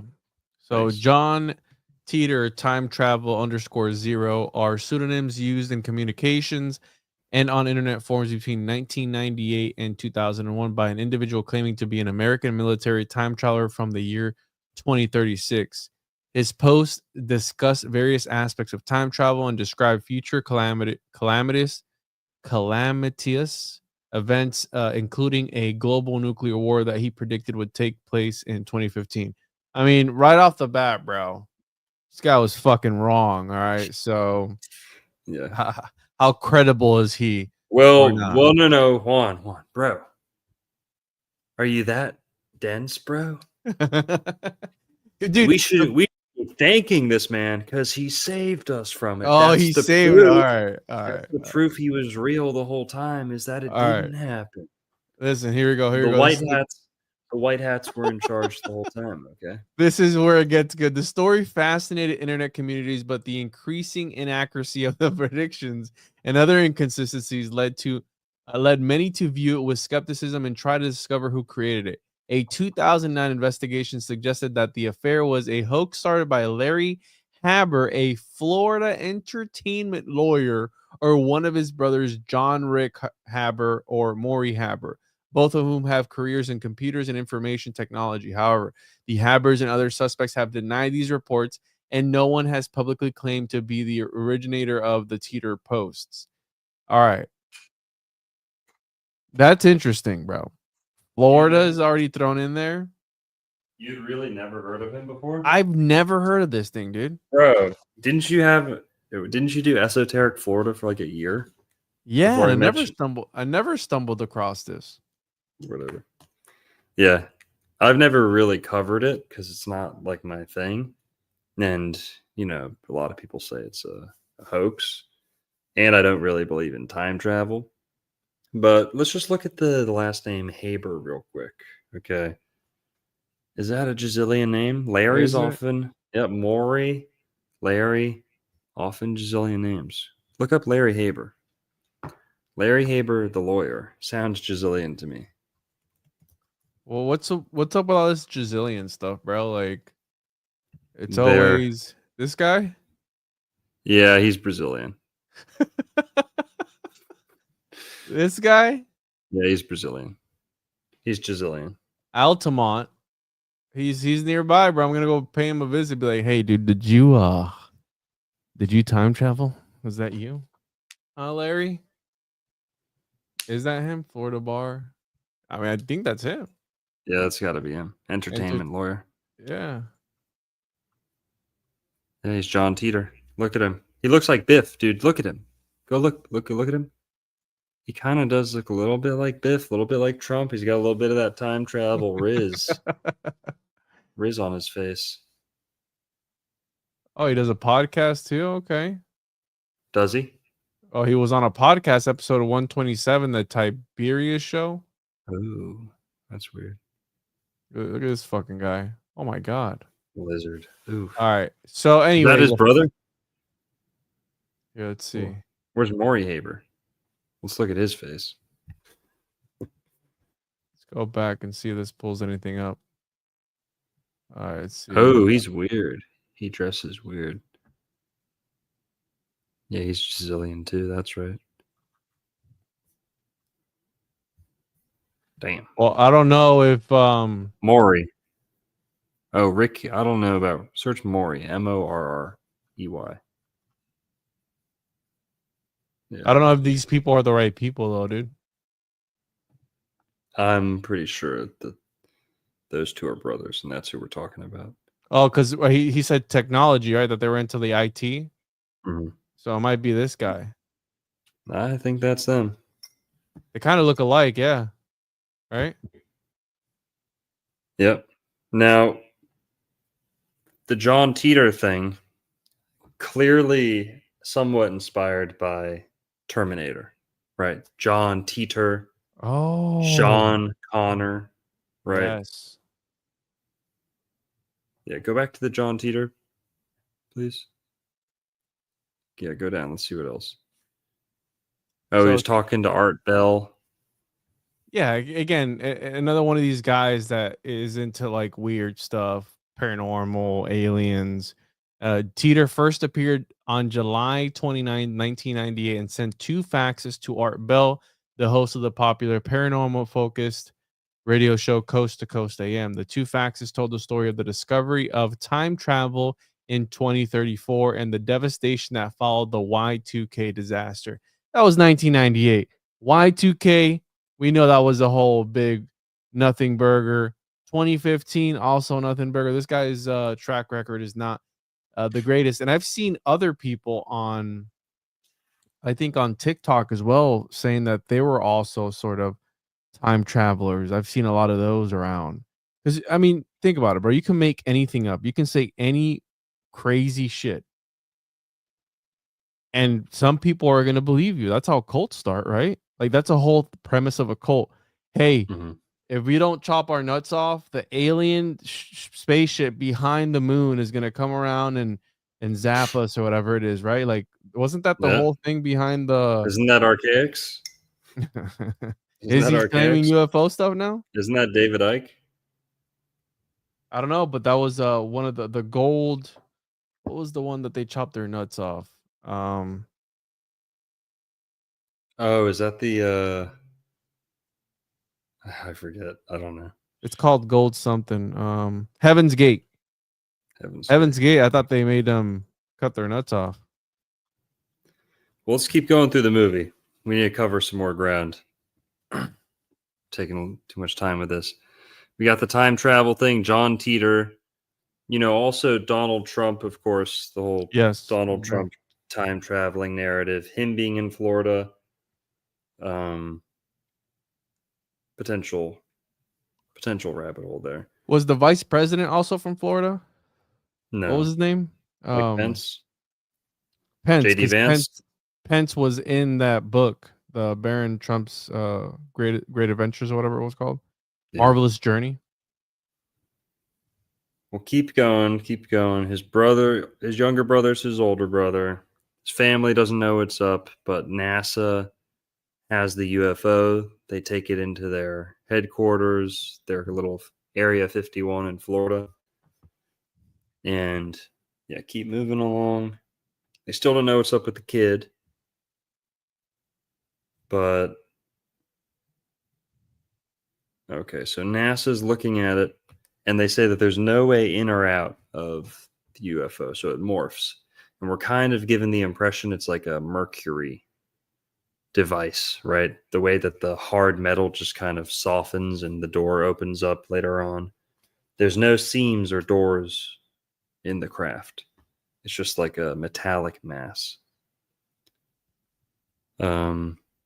He starts speaking to, like, his brain is emitting a certain frequency, and he starts communicating with the computers in binary code, and that's how they're able to find out about the UFO, because he kind of forms a UFO on the Mhm. screen, Right. and that's where they link it right there.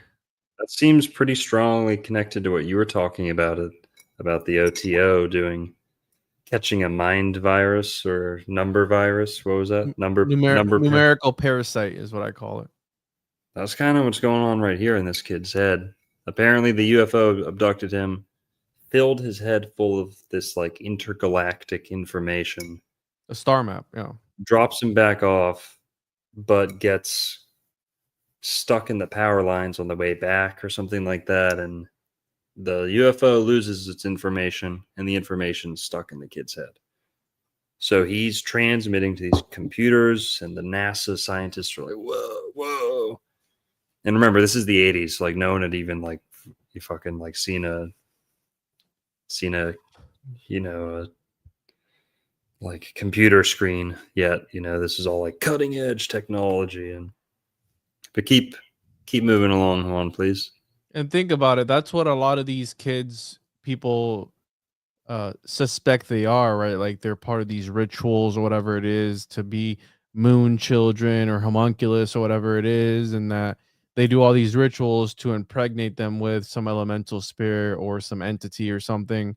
And that is directly tied to Nickelodeon, Disney, where they take all these child actors and they mold them and they breed them to be in this environment, and all the while they're doing this sort of stuff to them. Yep. Right, they're abusing them in certain ways, which is part of the sex magic. I mean, that's what it's all about, right? Yeah. So they're The common thread between all of this is abuse, yeah. butt stuff between Yeah. the OTO, between the I mean, look at NASA, bro. airship. The founder of NASA, right? Or JPL, Jack Parsons, and L. Ron Hubbard. What were they doing in the desert together? Banging. They were stroking Magic. it and cooming on parchment, trying to summon the Whore of Babylon in 1940, whatever it was. Right, and some people believe that they opened up a rift in space and time and let the UFOs in. Dude, let's talk about his name. We went really far in without talking about his name. The main character's name. Fuck, we're an hour and a half in. Should have said this at the beginning. The main character's name is David Scott Freeman. David Scott Freeman. Now, I hope everyone's limbered up tonight because we're going to be doing a little stretching here. A little reach around. But Juan, you tell me if this is a stretch. Okay. All right, go ahead. I'll tell you. You tell me if this is a stretch. Because we know this movie's encoded with a bunch already. David Scott Freeman. Now, when I see Freeman, I think of slave, like slavery. Just got freed. Morgan Freeman, you just got freed. Yep, some people beat me to it. Yep. Scott Freeman, though, when I see Freeman, I think Freemason. Freemason. Scott Freeman, Scottish Freemason, Scottish Rite Freemasonry. Is that a stretch, Juan? Now, what about the fact that Solomon, who is considered the grandfather and originator of Freemasonry, is the son of David? So we have David Freeman, and all we did was they took the son out of his name. David the Scottish Freemason. I don't know. I mean, makes a good point. I'd be interested to go back into the scenes to see if we see any Masonic paraphernalia on his dad's wall. Like something other, because they usually hide that in there. Good comment right here. Got away scot free. Scot-free, right? It's an expression. But who knows? Maybe something to that name, maybe not. But I have some notes here.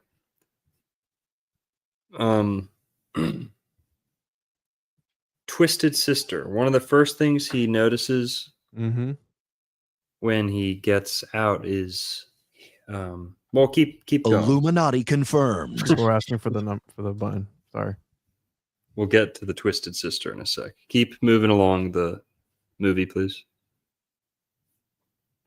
So they make him. This is almost like a NASA Transformer too. Yeah, let's say this. Transformer. The parents just agreed to hand over their kid to NASA. Now they needed the kid's consent, but it wasn't easy. It wasn't easy to pursue. I mean, it wasn't hard to persuade him, right? And this is kind of like a reference to 2001: Space Odyssey, where at the end of the movie, Stanley Kubrick calls the set towards the end of the movie a human enclosure. Yeah. That the aliens or the galactic space energy, the mysterious cloud of consciousness in this universe that kind of takes over the AI technology and the spaceship and the people at the end of 2001: A Space Odyssey. They take the main character, the protagonist, and this weird interdimensional alien force puts him into a human enclosure.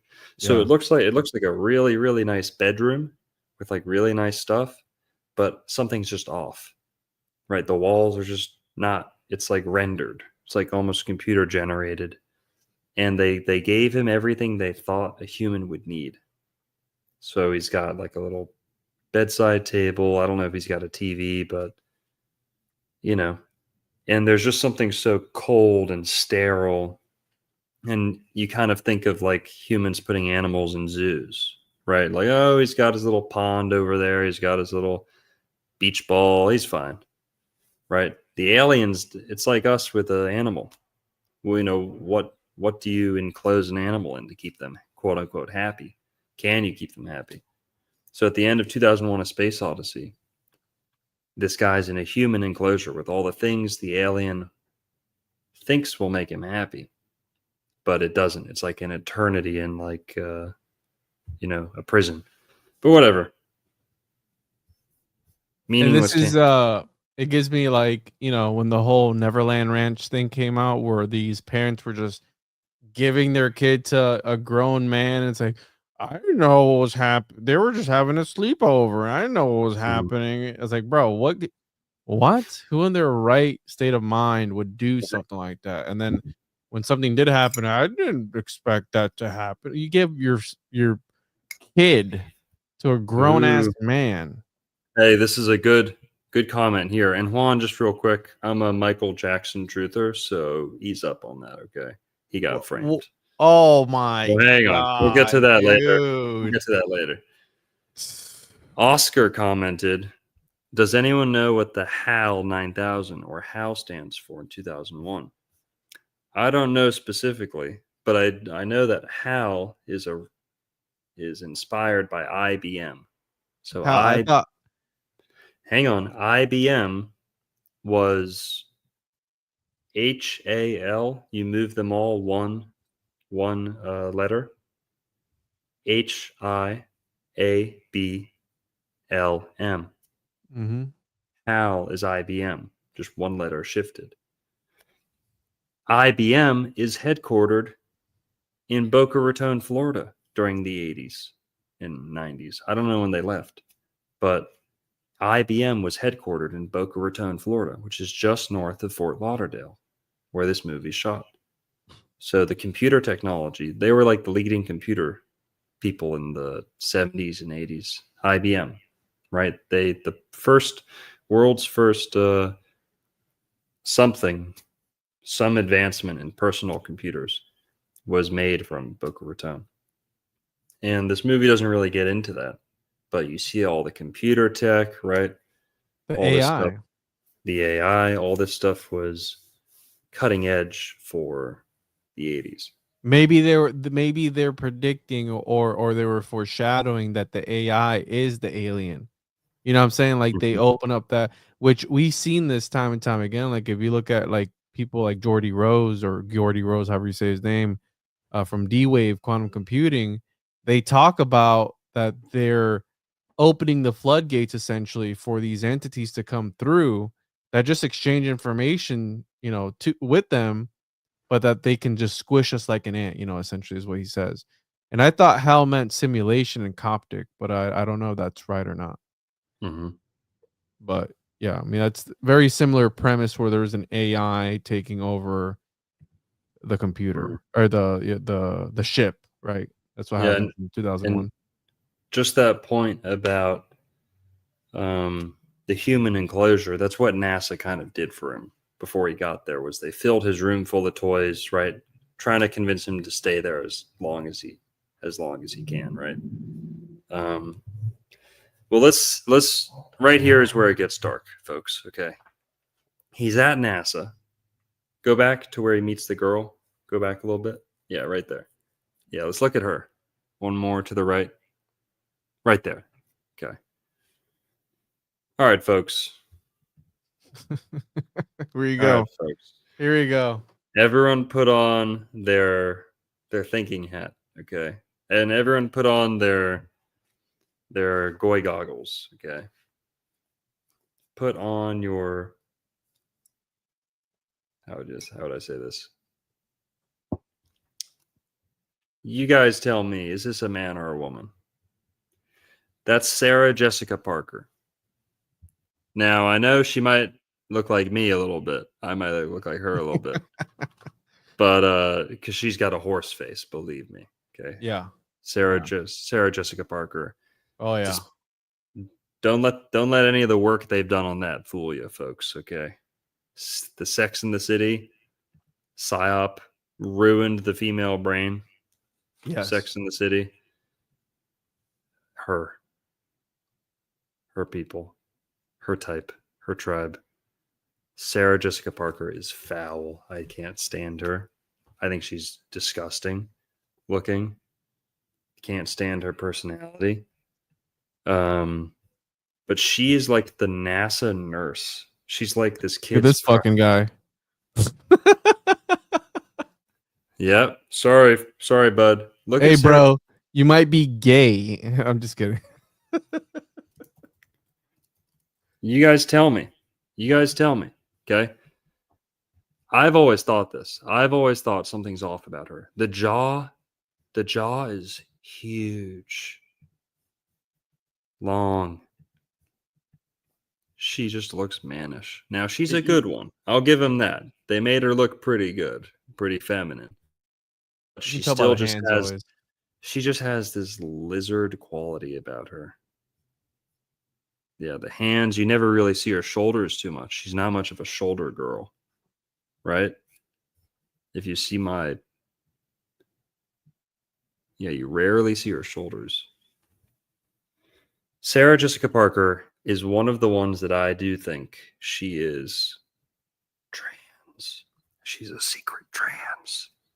They did have the Transformers toy in the room with them, so what?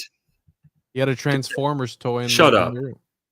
Bro, I pointed it out. Listen when I talk. Sorry. When he first comes into the room, they have all the toys, right? Yeah. And go ahead. Sorry. One of the main toys right there is it's in the room when she comes in also, because she comes in after Ralph. She's Ralphing. He was Ralphing off. Right here. Boom. Transformers. Damn. Okay, so that's the first direct trans reference. Transformer. Now, one of her first lines in the movie, and it's just weird. What is she doing with this kid? She's like on his side for some reason. She like really likes him. But right now we don't know how much she likes him. We find out later. Basically, she's tending to his needs. She's serving his food that comes out of a robot. And Sarah Jessica Parker, one of the first things she says is she has this like purple clump in her hair. Yeah. And the kid's like, "Hey, what's up with your hair?" She's like, "Oh, sorry, I was at a concert last night." And I forget what if this is the only band that was mentioned, but she goes, Twisted Sister, where's that? She says,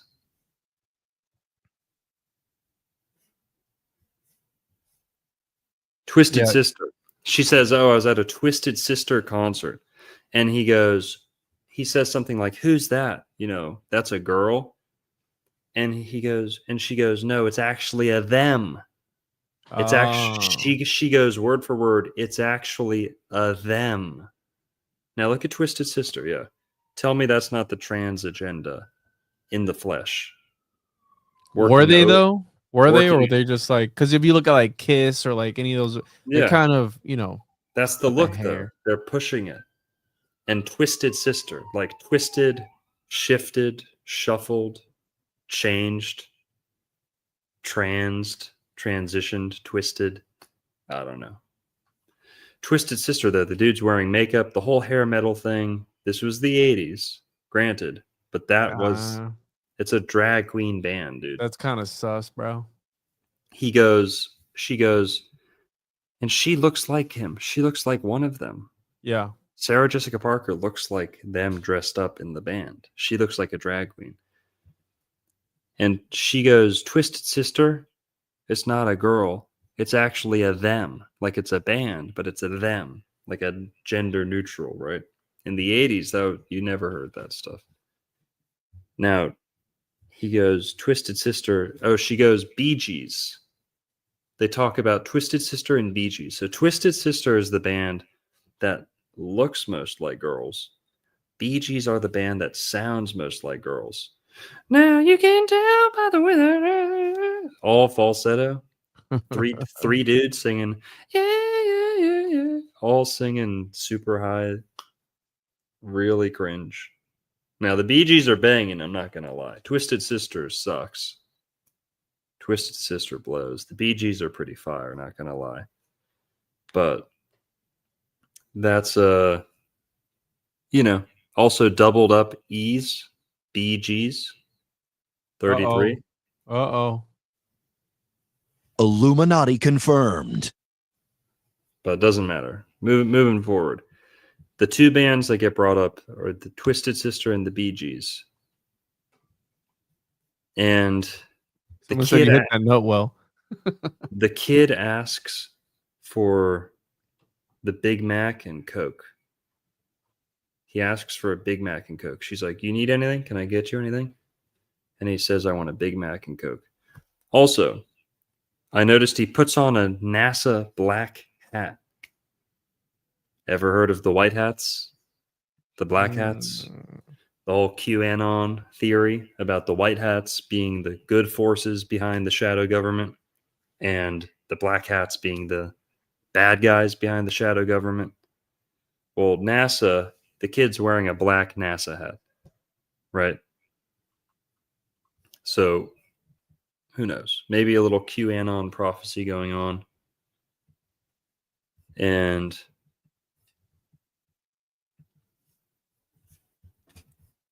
all right, keep moving forward. They're trying to coax the kid into helping them as much as he can. I'm looking at this thing Okay, right here. Let's talk about the guy's name. This doctor, his name is Dr. Faraday. Faraday, very uncommon last name. And the guy's Gisilian, the actor's Gisilian. The character's Gisilian. Clearly. He's mouth breathing all over the place. But and he's spending a lot of time with his kid. But his name is Faraday. So can you search Faraday, please? Dr. Faraday. I forget their first names, but the character having the last name Faraday is a reference to the doctor. This? Or the inventor, yeah. Michael Faraday. No.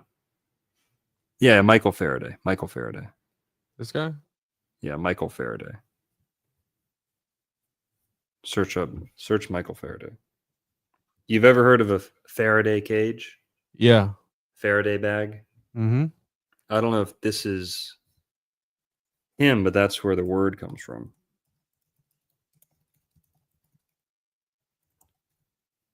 Yeah, so the term Faraday bag is named after Michael Faraday, Yeah, this is the guy. the British scientist who made fundamental contributions to electromagnetism. Faraday cages, the broader concept on which Faraday bags are based, were first constructed and experimented with by Michael Faraday in the 1830s. He used metal foil to line a room and demonstrated that Tinfoil hat. that electrical charges only resided on the exterior of a conductor. This led to the understanding that an enclosure made of conductive material could shield its interior from external electromagnetic fields. Faraday bags are effectively portable Faraday cages, designed to protect electronic devices from electromagnetic interference. So that's interesting. You know, a lot of truthers like to use Faraday bags and stuff. They named kind of the antagonist, not really. The lead scientist or whatever. His name's Faraday. So let's keep moving. Also, they want to know how he didn't age. So there's a little bit of a fountain of youth element to this. They don't know how he went 8 years without aging. And they really exaggerate how old his parents got in those 8 years. But they don't know how he stayed young. So, you know, Florida was discovered in pursuit of the fountain of youth. Over 500 years ago, 1513, Florida was quote unquote discovered by Juan Ponce de Leon when he was in search of the fountain of youth. And I've done a bunch of videos on that, so we won't focus on that too much.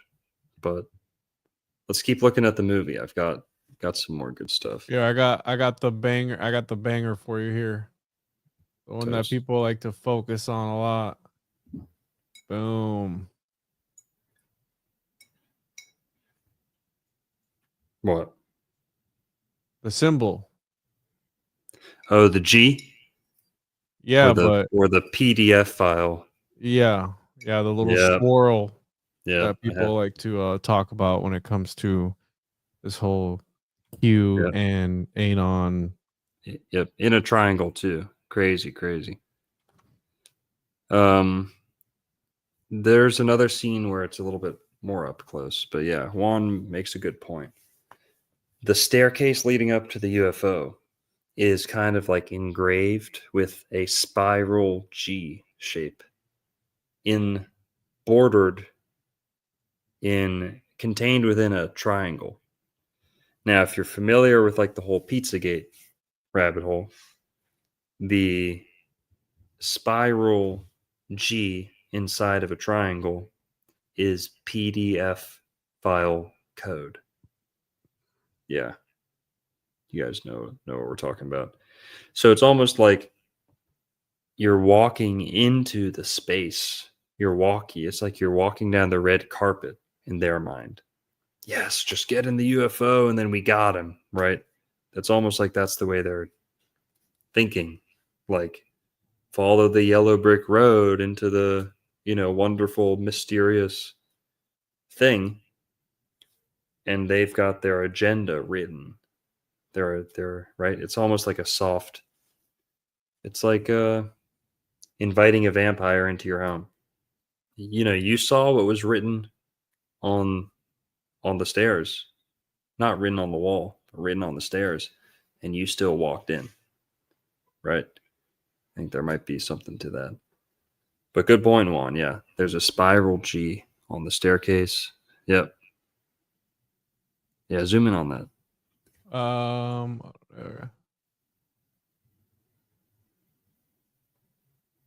So the one that they say is That one there upside down. You know, again, this a little schizo, but No, it's you're on the money.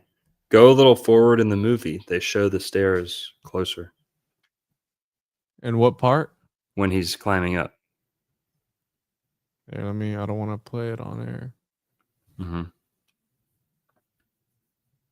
Yeah, that was one of the big ones people were commenting about. And then, right, when you see they get kind of weird. The whole thing is weird. One of the deleted scenes that I was researching, you know, when he's presenting to him all the aliens that he collected or whatever, all the specimens of these different places, and one of them has a cold, and it's like a worm-looking thing, Yeah, but the covered in mucus. bottle of jizz. Yeah. Well, it was supposed to be a thing, and it wasn't going to be mucus. It was going to be something else. According to the video I was watching, Like a phallus? it was going to be a dick, and the mucus was going to be jizz, bro. What? And they did, yeah. Let me find that, and I'll confirm it. But that's what the guy was saying, of like top 10 things you didn't know about a flight of the Navigator.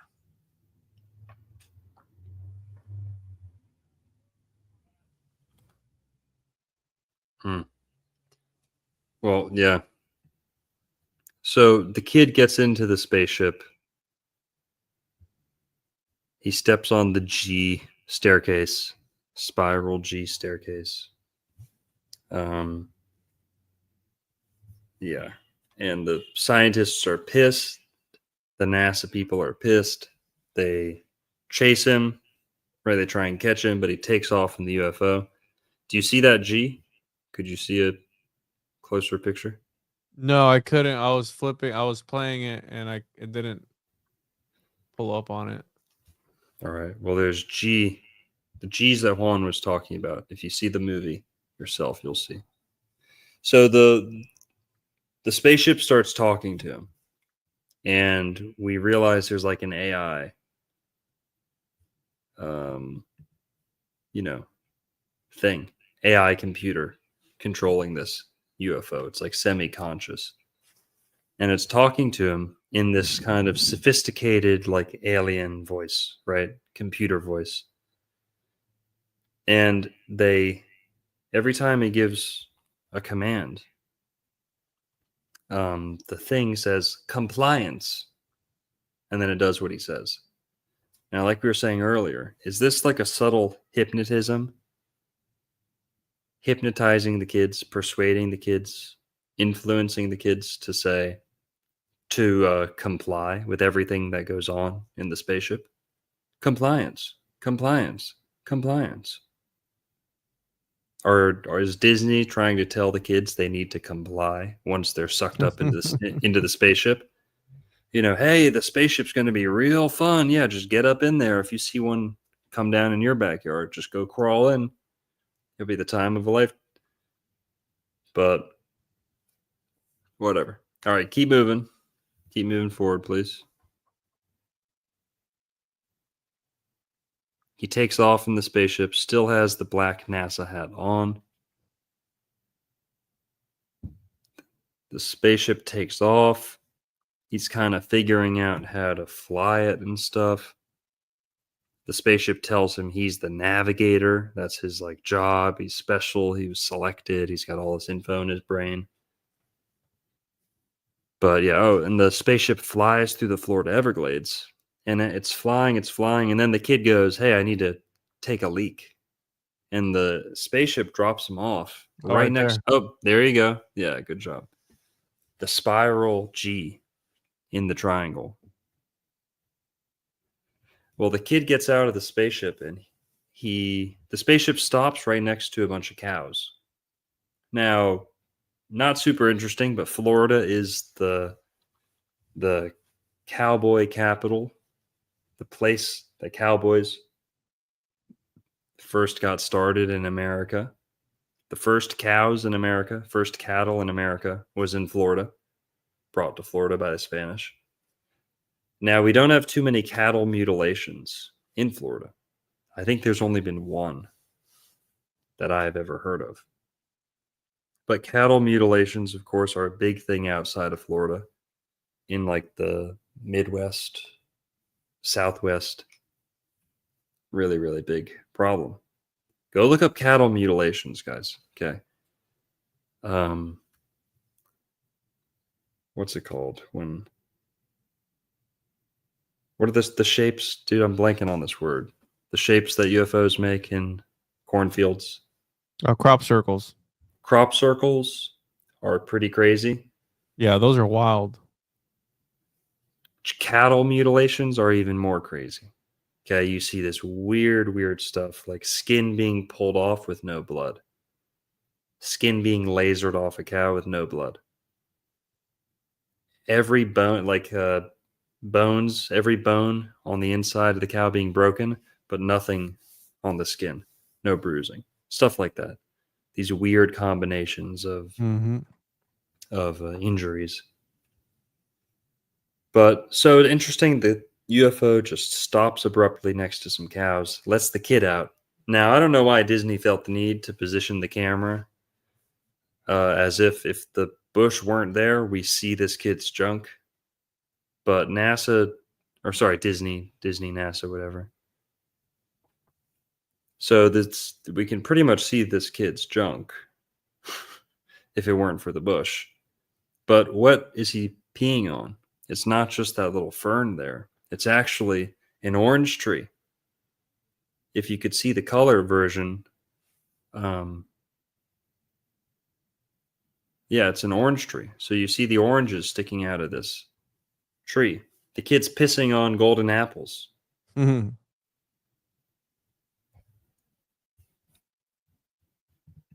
Also, there is a documentary that came out in 2020 called Life After the Navigator that tells this guy's story and all the stuff that he went through. Apparently, he was part of a bank robbery too, which is crazy. But yeah, you can check that out. Find it somewhere and watch it. Well, the kid goes back in the ship. And yeah, like Juan said, the actor who plays this kid in the movie, who gets abducted and potentially abused by aliens, UFO, AI technology. In real life, he's had a lot of trouble with drugs, guns, and like Juan said, he robbed a bank, got arrested as part of a bank robbery. And I don't know, he's like 50 years old or something now, but so he gets back in the UFO takes off, and we see some of the other creatures that are in the spaceship, like Juan was talking about. And these are kind of like little homunculuses, aren't they, Juan? Little specimens. The little creatures, yeah, they're like weird look. I'm trying to find that piece of information, but essentially this thing collects specimens, different species around the galaxy, I guess, to impregnate with information, right? And he asked him like, "Why'd you pick me and my inferior brain? You know, you want the inferior, you want the information from the inferior brain." He goes, "No, I want the superior information from your inferior brain." Like kind of like talking down on him, and that's something that I've always wondered about. You know, even angels and things of this nature, or aliens. It's like if they're so sophisticated and so advanced, why would they need us? If an angel is this interdimensional entity, this all-powerful being, why would it want to mingle with humans, right? I mean, the book of Enoch talks about them being able to smell us and that they don't like the smell of us, you know, being up there when they were showing at least 3 Enoch, when they were showing him around, right? It's like, hey, this angel controls this and this other angel controls that, and this is where this is created. And then at the end of 3 Enoch, he becomes Metatron, like he becomes like this overseer of reality, the lesser Yahweh. And it's like, what do these entities want with us if they're so powerful? You know, if aliens are interdimensional or whatever it is, why would they want to dissect us and look at us? But I mean, we do that to animals that we don't understand. We dissect them. So maybe it's like the circle of life type of thing where a superior race or gotta be careful with that one, a superior entity wants to study the inferior one the same way that we do here in reality when we dissect an animal or a bug or look at something under a microscope, right? Maybe it's to understand it, but again, I never really understood that whole aspect of like angels and aliens, if they are the same thing or not. You know, some people say that aliens are demons. It's Yeah, like, they there's probably are. yeah, there's I mean there's different aspects to it, but that's just something I've always wondered about. Reptilians are Also, demons. Reptilians are demons. The Pleiadians are Northern European people. I don't know if this is significant or not, but some of this movie was shot in Norway because the production company was Yeah. Norwegian. They were owned by some company over there, so they wanted to shoot in Norway. A lot of the interior spaceship shots, whenever you see the back of the kid's head, it's actually not him, and it's I guess a stunt double or somebody, an actor. And this is the thing I was talking to you about. This worm looking thing that's got a cold. That was supposed to be a phallus, and that was not going to be mucus. It was going to be something else. But again, that's what I heard on this top 10 things you didn't know about the Flight of Navigator movie or video on the movie earlier today. That's what he said. But I don't know where he picked that up from. I'm still trying to look on the internet for it. So the UFO thing shows the kid all of its little creatures, and he like puts one of them in his pocket, or he starts playing with one of them. Yeah. Keep that in mind. But yeah, That keep one right going, there. keep going. They make a stop somewhere else in Florida.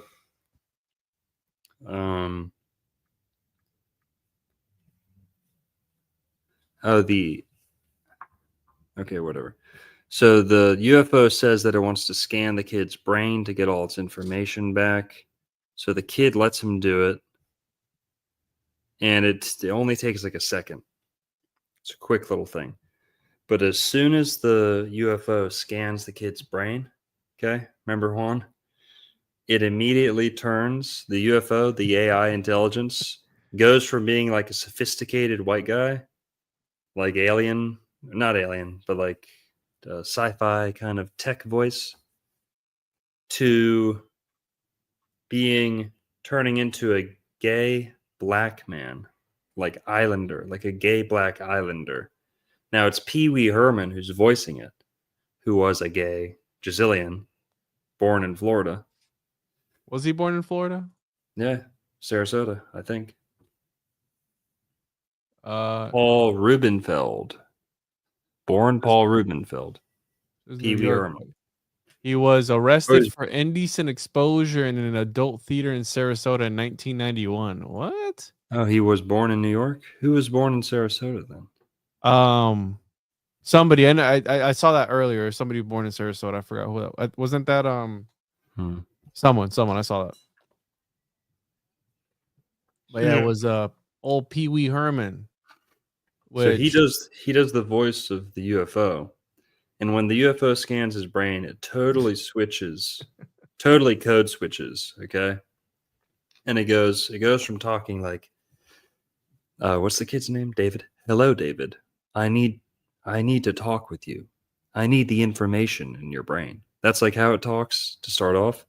As soon as it scans his brain and gets like a dose of like human consciousness, it goes here, hang on, I got it.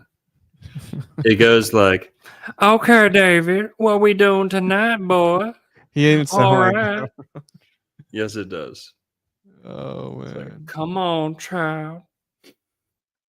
He did the the Pee Wee Herman scream that I mean I when I was growing up I watched Pee Wee Herman a couple times. I didn't know he was this creepy, but I did watch some. Super But creepy. again, he gives me Blippy vibes. You ever seen Blippy, dude? You know who that is? No.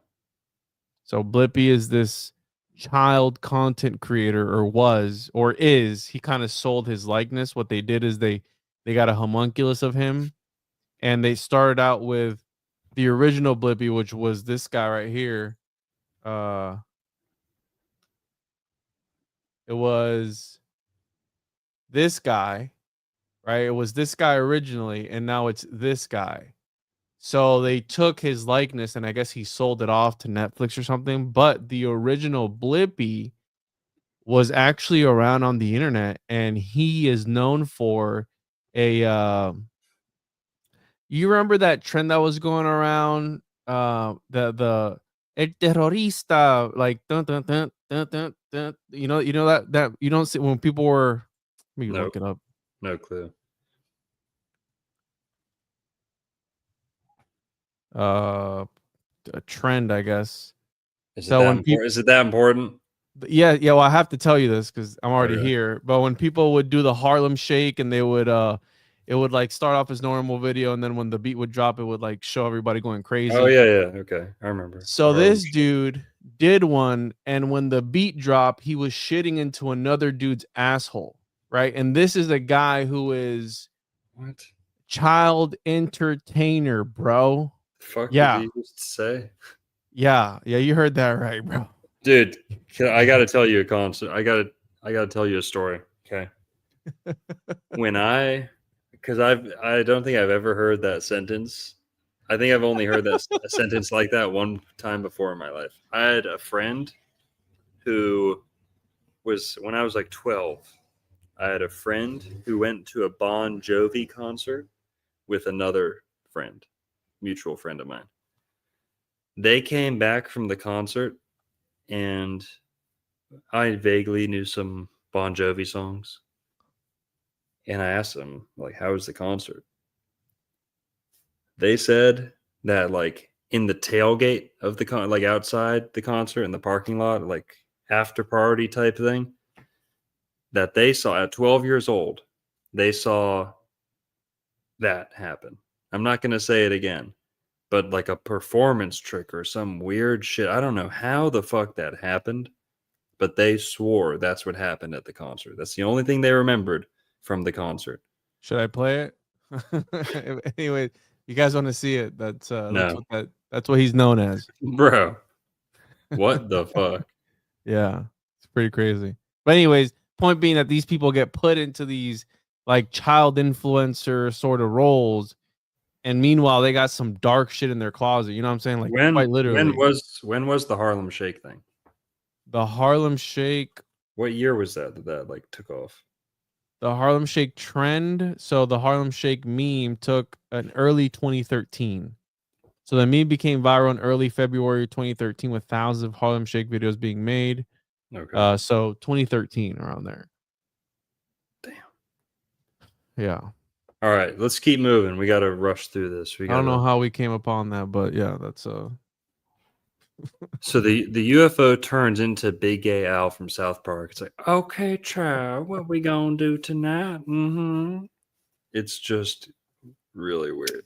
Total code switch. No, that's not the right term for that, but whatever. So the UFO turns gay and black after scanning the kid's brain. Then it turns Scottish real quick. It goes, it says something like, beam me up, Scotty. Something like that. The UFO does a Scottish accent, so another Scottish reference. And of course, McDonald's is, like a Scottish family. The Scottish Rite, the 33, the golden arches. Oh my God. I got you. The golden apples, the oranges. Orange equals 33. Juan, orange equals 33. Coca-Cola, CC, through 33. This Wait, guy's orange Big equals Al. 33, really? Yeah, orange in numerology equals 33. Whoa. Pythagorean. So this guy's name is Big Al. In South Park, there's Big Gay Al, the big gay boat ride. Big Gay Al in South Park. Big Al here is drinking Coca-Cola, and they ask him for directions. But all right, let's keep moving on. The kid gets in contact with his brother and says, hey, you need a signal from the backyard so that I can find out where home is. And the kid lights off a bunch of fireworks. Now, this happened 40 years ago, but recently we were talking about the Bayfront Miami alien sighting, where on like New Year's Eve or something, it might have been 4th of July, but it was New Year's Eve, there was a ton of a ton of fireworks that night near Bayfront or Bayside. Yep. And people claim to have seen giant Nephilim. I don't know if I've ever seen the word Nephilim put on the news before. This was Miami Nephilim, or 9-foot tall Nephilim sighted in Miami Mall. What? You don't remember that? Yeah, but they use Nephilim? Yeah. People were calling it Nephilim. And now the mainstream kind of media came out and said, oh, it was just smoke from fireworks that was making these shapes appear. You know, like headlights hitting a smoky cloud, right? Yeah, something like that. But that happened like a year ago, 2 years ago. Everyone kind of swept that under the rug. I'm not a big believer in that. I don't think it was anything crazy, but interesting. The combination of fireworks and UFOs and aliens. But the fireworks mark the spot for him to find his way back home. He gets back home. He's about to land. He sees all these cops closing in. He sees his family. They're like, come on, son. Come on, son. You see the spiral G triangle shapes there on the staircase. Disgusting, insidious. And the kid doesn't want to get off. He decides he wants to go back in time to where he started. He doesn't want to live the fast forwarded version of his life. He wants to go back to the original 8 years earlier. The UFO is like, oh, I don't know if I can do that. It might be dangerous. Let's try it. Brings him back, successful.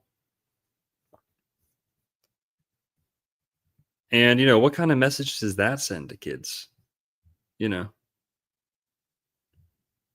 And Now, think about well, just also, real quick, he ends up with his family, but the scene before that, he kind of says, bye, family. You know, what's going on with that timeline? yeah. Does that family in that timeline, they just never get to see their kid again? Oof. You know, you got to think like butterfly effect or something. Like, Yeah. did he just walk out on that family and now their life is ruined and he's just living with the other past family as if nothing ever happened? That pain might be real. And that, now I don't believe in dimensions and all this shit, but in the Disney sci-fi mindset, you know, you got to wonder. But he decides to go back in time and leave the current family and go back to the past family.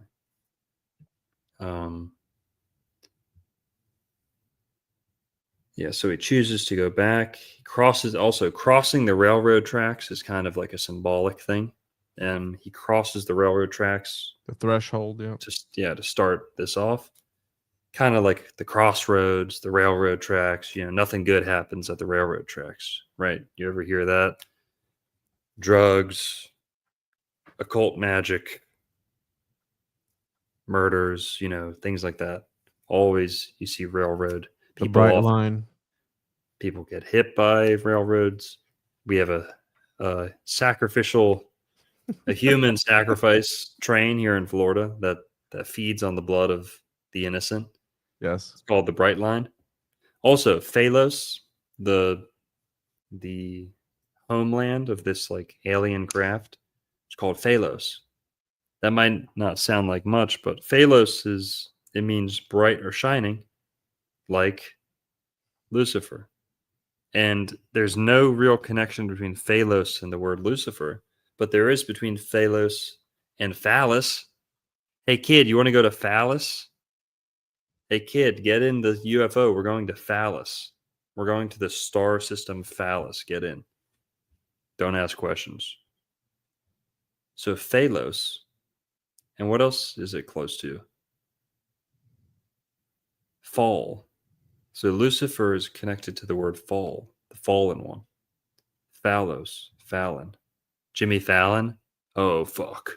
Oh, fuck. This goes deep, people. Illuminati confirmed. Jimmy Fallon. Did I get that right? Phelan. Yeah, it's Phelan. And I could have swore was connected to another like Latin word that sounds the same, which means, like boy lover, What word's that? I'm trying to find it. Philanthropist. Oh, philanthropist. We have philanthropist, but you Means linked that man lover. to, Yeah.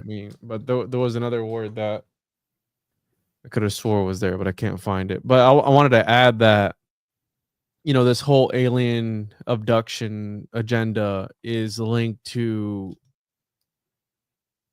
can be linked to a lot of this sort of abuse, right? Where if a child tells you I got abducted and went into an alien spaceship, Right. it's like you're not gonna believe them. Meanwhile, somebody broke into their room, dressed up as Ronald McDonald or something or other, or Barney or something. And Mhm. this isn't Fritz Springmeier's work, how to Illuminati mind controlled slave, where they talk about that, where the most unbelievable things do happen to these children, but it's so that when they retell the story, they don't believe them. And some people, he's even said that a lot of the abduction memories people have are implanted there to substitute for what actually happened to them, which was abuse of a certain kind, if you get what I'm saying. Yeah.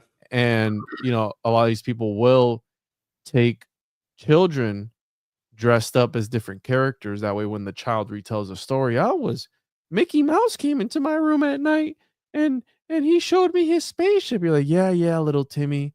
Dude, Yeah, that's settle true. Yeah. down. Yeah, and Do you that's what it's about. have you ever heard of the Hampstead case? No. Dude, this is like Pizzagate, Elsagate times 1,000. This is like a whole town in England or Britain or something. Whoa, dude. Yeah, I see Yeah. that here. Hampstead case. These two little kids, dude. Oh, it was an allegation. It's false, bro. It says a series of false allegations in No. 2014. Oh yeah. What deep research, Juan.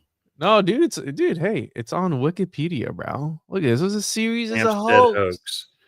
You It's a guys, hoax. everybody go look up Hampstead case or the Hampstead hoax, whatever. You decide for yourself, people. Look into the videos, watch the interviews. You tell me what's the truth and what's not.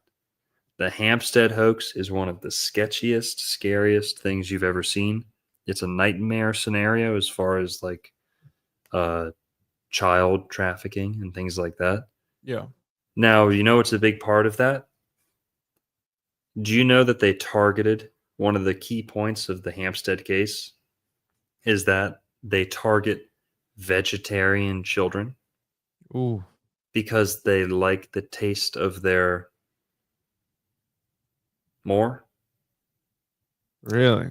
Vegetarian children taste better. And they have more clean energy that they like to harvest. That's why we got to eat McDonald's and burgers. No. And chicken Hang nuggets. on, Juan. Yeah, Hang dude. on, Juan. Because we get Hang on, Juan. protected No. from Hang these on. satanic Hang on. PDF Hang on. files, bro. Now, as soon as they do the deed with those kids, do you know what they make them eat? McDonald's? McDonald's. Oh, dude. They would specifically, Illuminati they would confirmed. get vegan kids and feed them McDonald's so that they would have their very first adrena reaction. Wow. The McDonald's is what they used to like soften their. It's like if you're a little kid and you have heroin for the first time, Yeah. you can like knock you out. But if you give like a little bit, like a diet, like a little half a pain pill to start off, these are terrible topics. We're not endorsing any of this stuff, of course, it goes without saying. But they were, just go look into the Hampstead case yourself. They would intentionally feed the vegan kids McDonald's to kind of prepare them for the satanic rituals that they would do. I'm not making this up, okay? And in fact, it's actually, in a sick way, it's one of the best it's one of the best ways to see how the other side views vegetarianism. Like, it's not a good for the animals or bad for the animals thing. they like the taste of vegetarian children more. Watch out, Narco. Watch out, dude. Yeah. Well, look in for it. Look into it yourself. Maybe it was all a hoax. I don't think it was a hoax. I've seen all the interviews, it was like 10 years ago or 8 years ago. I watched all that YouTube stuff. There's interviews of kids. It's one of the few times you can hear actual kids recounting all of those like insanely X-rated horror stories. Yeah, you can't make that up like as a kid. Like that'd be No, dude. You couldn't even get a kid to memorize stuff like that. Okay. They wouldn't even understand the concepts. But you know what's sick? You know what's sick about this? One of the biggest kind of evidences the kids were telling the truth was the kids were begging, and the mom of the kids who was on their side, it was the dad, the divorced dad, who was part of a satanic cult. And he was using the kids from his previous marriage. That's all I'm going to say. And the whole town was involved. The kids' school was involved. Their church was involved. And the local like YMCA was involved. Nasty stuff. What else was it? What else was... The kids were able to convince some of law enforcement that they were telling the truth because they could draw all the tattoos and body piercings, all the moles, tattoos, and body piercings of all their teachers, of all the workers in the local like businesses and shit. The kids knew what everyone looked like with their clothes off. You know what I mean? Like how did Epstein and Weinstein get identified? Mushroom dicks, yeah. Because they knew the shape of their dicks. It's a real thing.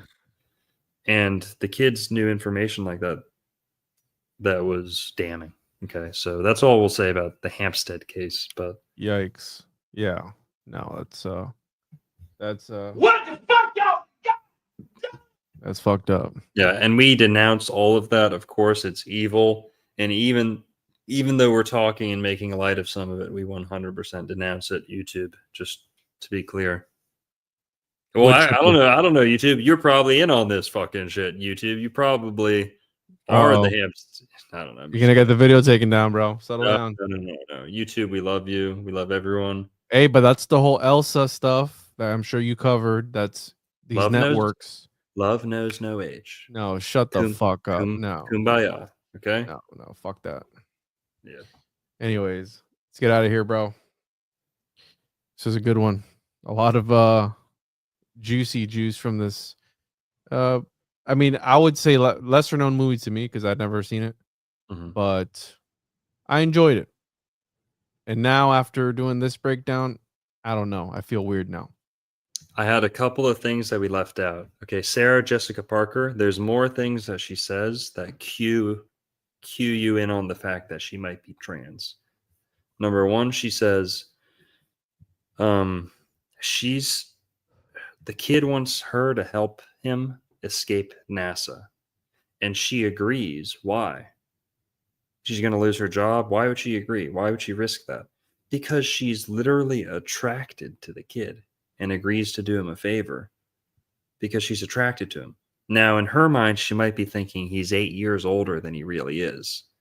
You know, like, because in this reality, he's 20 years old in the body of a 12-year-old. Sarah Jessica Parker is turned on by that. Sarah Jessica Parker is like into this kid, and she literally asks him straight up, has any girl ever told you how cute you are? Yeah, you're okay. You're cute. I guess I'll help you escape the NASA facility. So she sneaks him into a robot and helps him get out. And then when he goes off in the UFO and all this shit, Sarah Jessica Parker goes to warn his parents because NASA's lying to his parents. And Sarah Jessica Parker, SJP, goes to his parents' house and gives them the truth. Now, when she tells them the truth, and also Twisted Sister gets brought up again earlier, another time in the movie. So she goes to the parents' house and tells them what's going on with their kid. And, NASA finds out about it and sends their agents to capture her. And she goes, "Do you have a back door?" Like they see the cops coming, and she goes, "Where's your back door? Where's your back door? Show me your back door." Something like that. It's literally like, "Show me your back door." Yeah, all houses have a back door, so why the fuck would you even ask that? Yeah. And she gets caught anyway. So she goes out the back door and she gets caught. She's a backdoor Bandit. Backdoor woman. Yeah, backdoor bandit. Yeah. And okay. Also, before that scene, I think the robot, when it's doing its gay voice, it goes, "We're closing in on San Francisco." And then they go from San Francisco to Fort Lauderdale. And then you get that scene. So one-way flight from San Francisco to Fort Lauderdale. Pee Wee Herman's narrating this whole thing. Come on, guys. This does not belong in kids stuff. The LGBT stuff needs to be fully separate from the kid. Look at this. Look what I'm doing right now. Okay, the kid stuff needs to be on one side, and the LGBT stuff needs to be in the trash and in a whole nother universe, honestly. Yeah, But yeah, I agree. that's the last thing. Oh, the alien also brings up 7-Eleven. The alien's like playing dumb on all this stuff, like privacy. I don't know what privacy is. The alien says stuff like that. Like it doesn't understand all these concepts, but it knows what 7-Eleven is. Yeah. What's up with that? So I don't know. Who knows? So what are we doing next for the next breakdown? Black Sunday? Want to do Black Sunday? Is that the one? That's the one with the blimp. The blimp? Yeah. Next week, we're going to do Black Sunday, guys. Also, a little bit of an older movie. 1977. Dan runs alone with $10. Says, "Greetings from Loxahatchee, Florida. Keep up the good work." Thanks, Dan. Nori SS with the $5. "Where was the exact location of the home?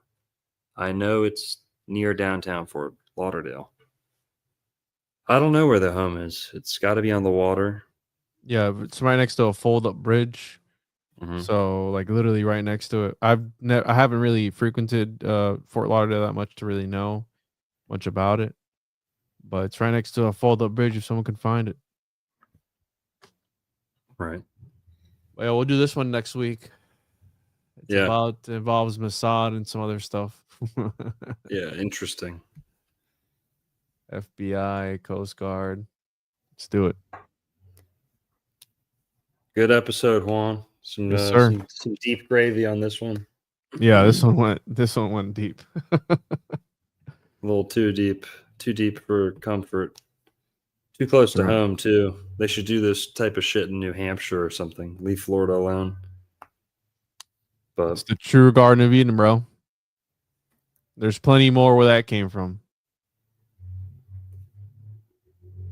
Found a youth kid not aging for 8 years. Who knows? Cocoon like, right? That's the whole thing about Cocoon. Cocoon was in Florida as well. Similar to aliens, Galians. So, well, guys, thanks for tuning in, everyone. We'll see you next Thursday. I might see you Saturday. Might see you Monday too. But Juan and I will be back together on Thursday. And anything else, Juan? Anything you want to say before we close? That's it, dude. This was fun. See you on the next one next week. Same time, 9 p.m. Eastern. Everyone go check out www.tjojp.com. Get subbed up, subscribed, up on the One-on-One podcast if you haven't already. So, appreciate it. Peace, everyone. Have a good night. Later. Adios.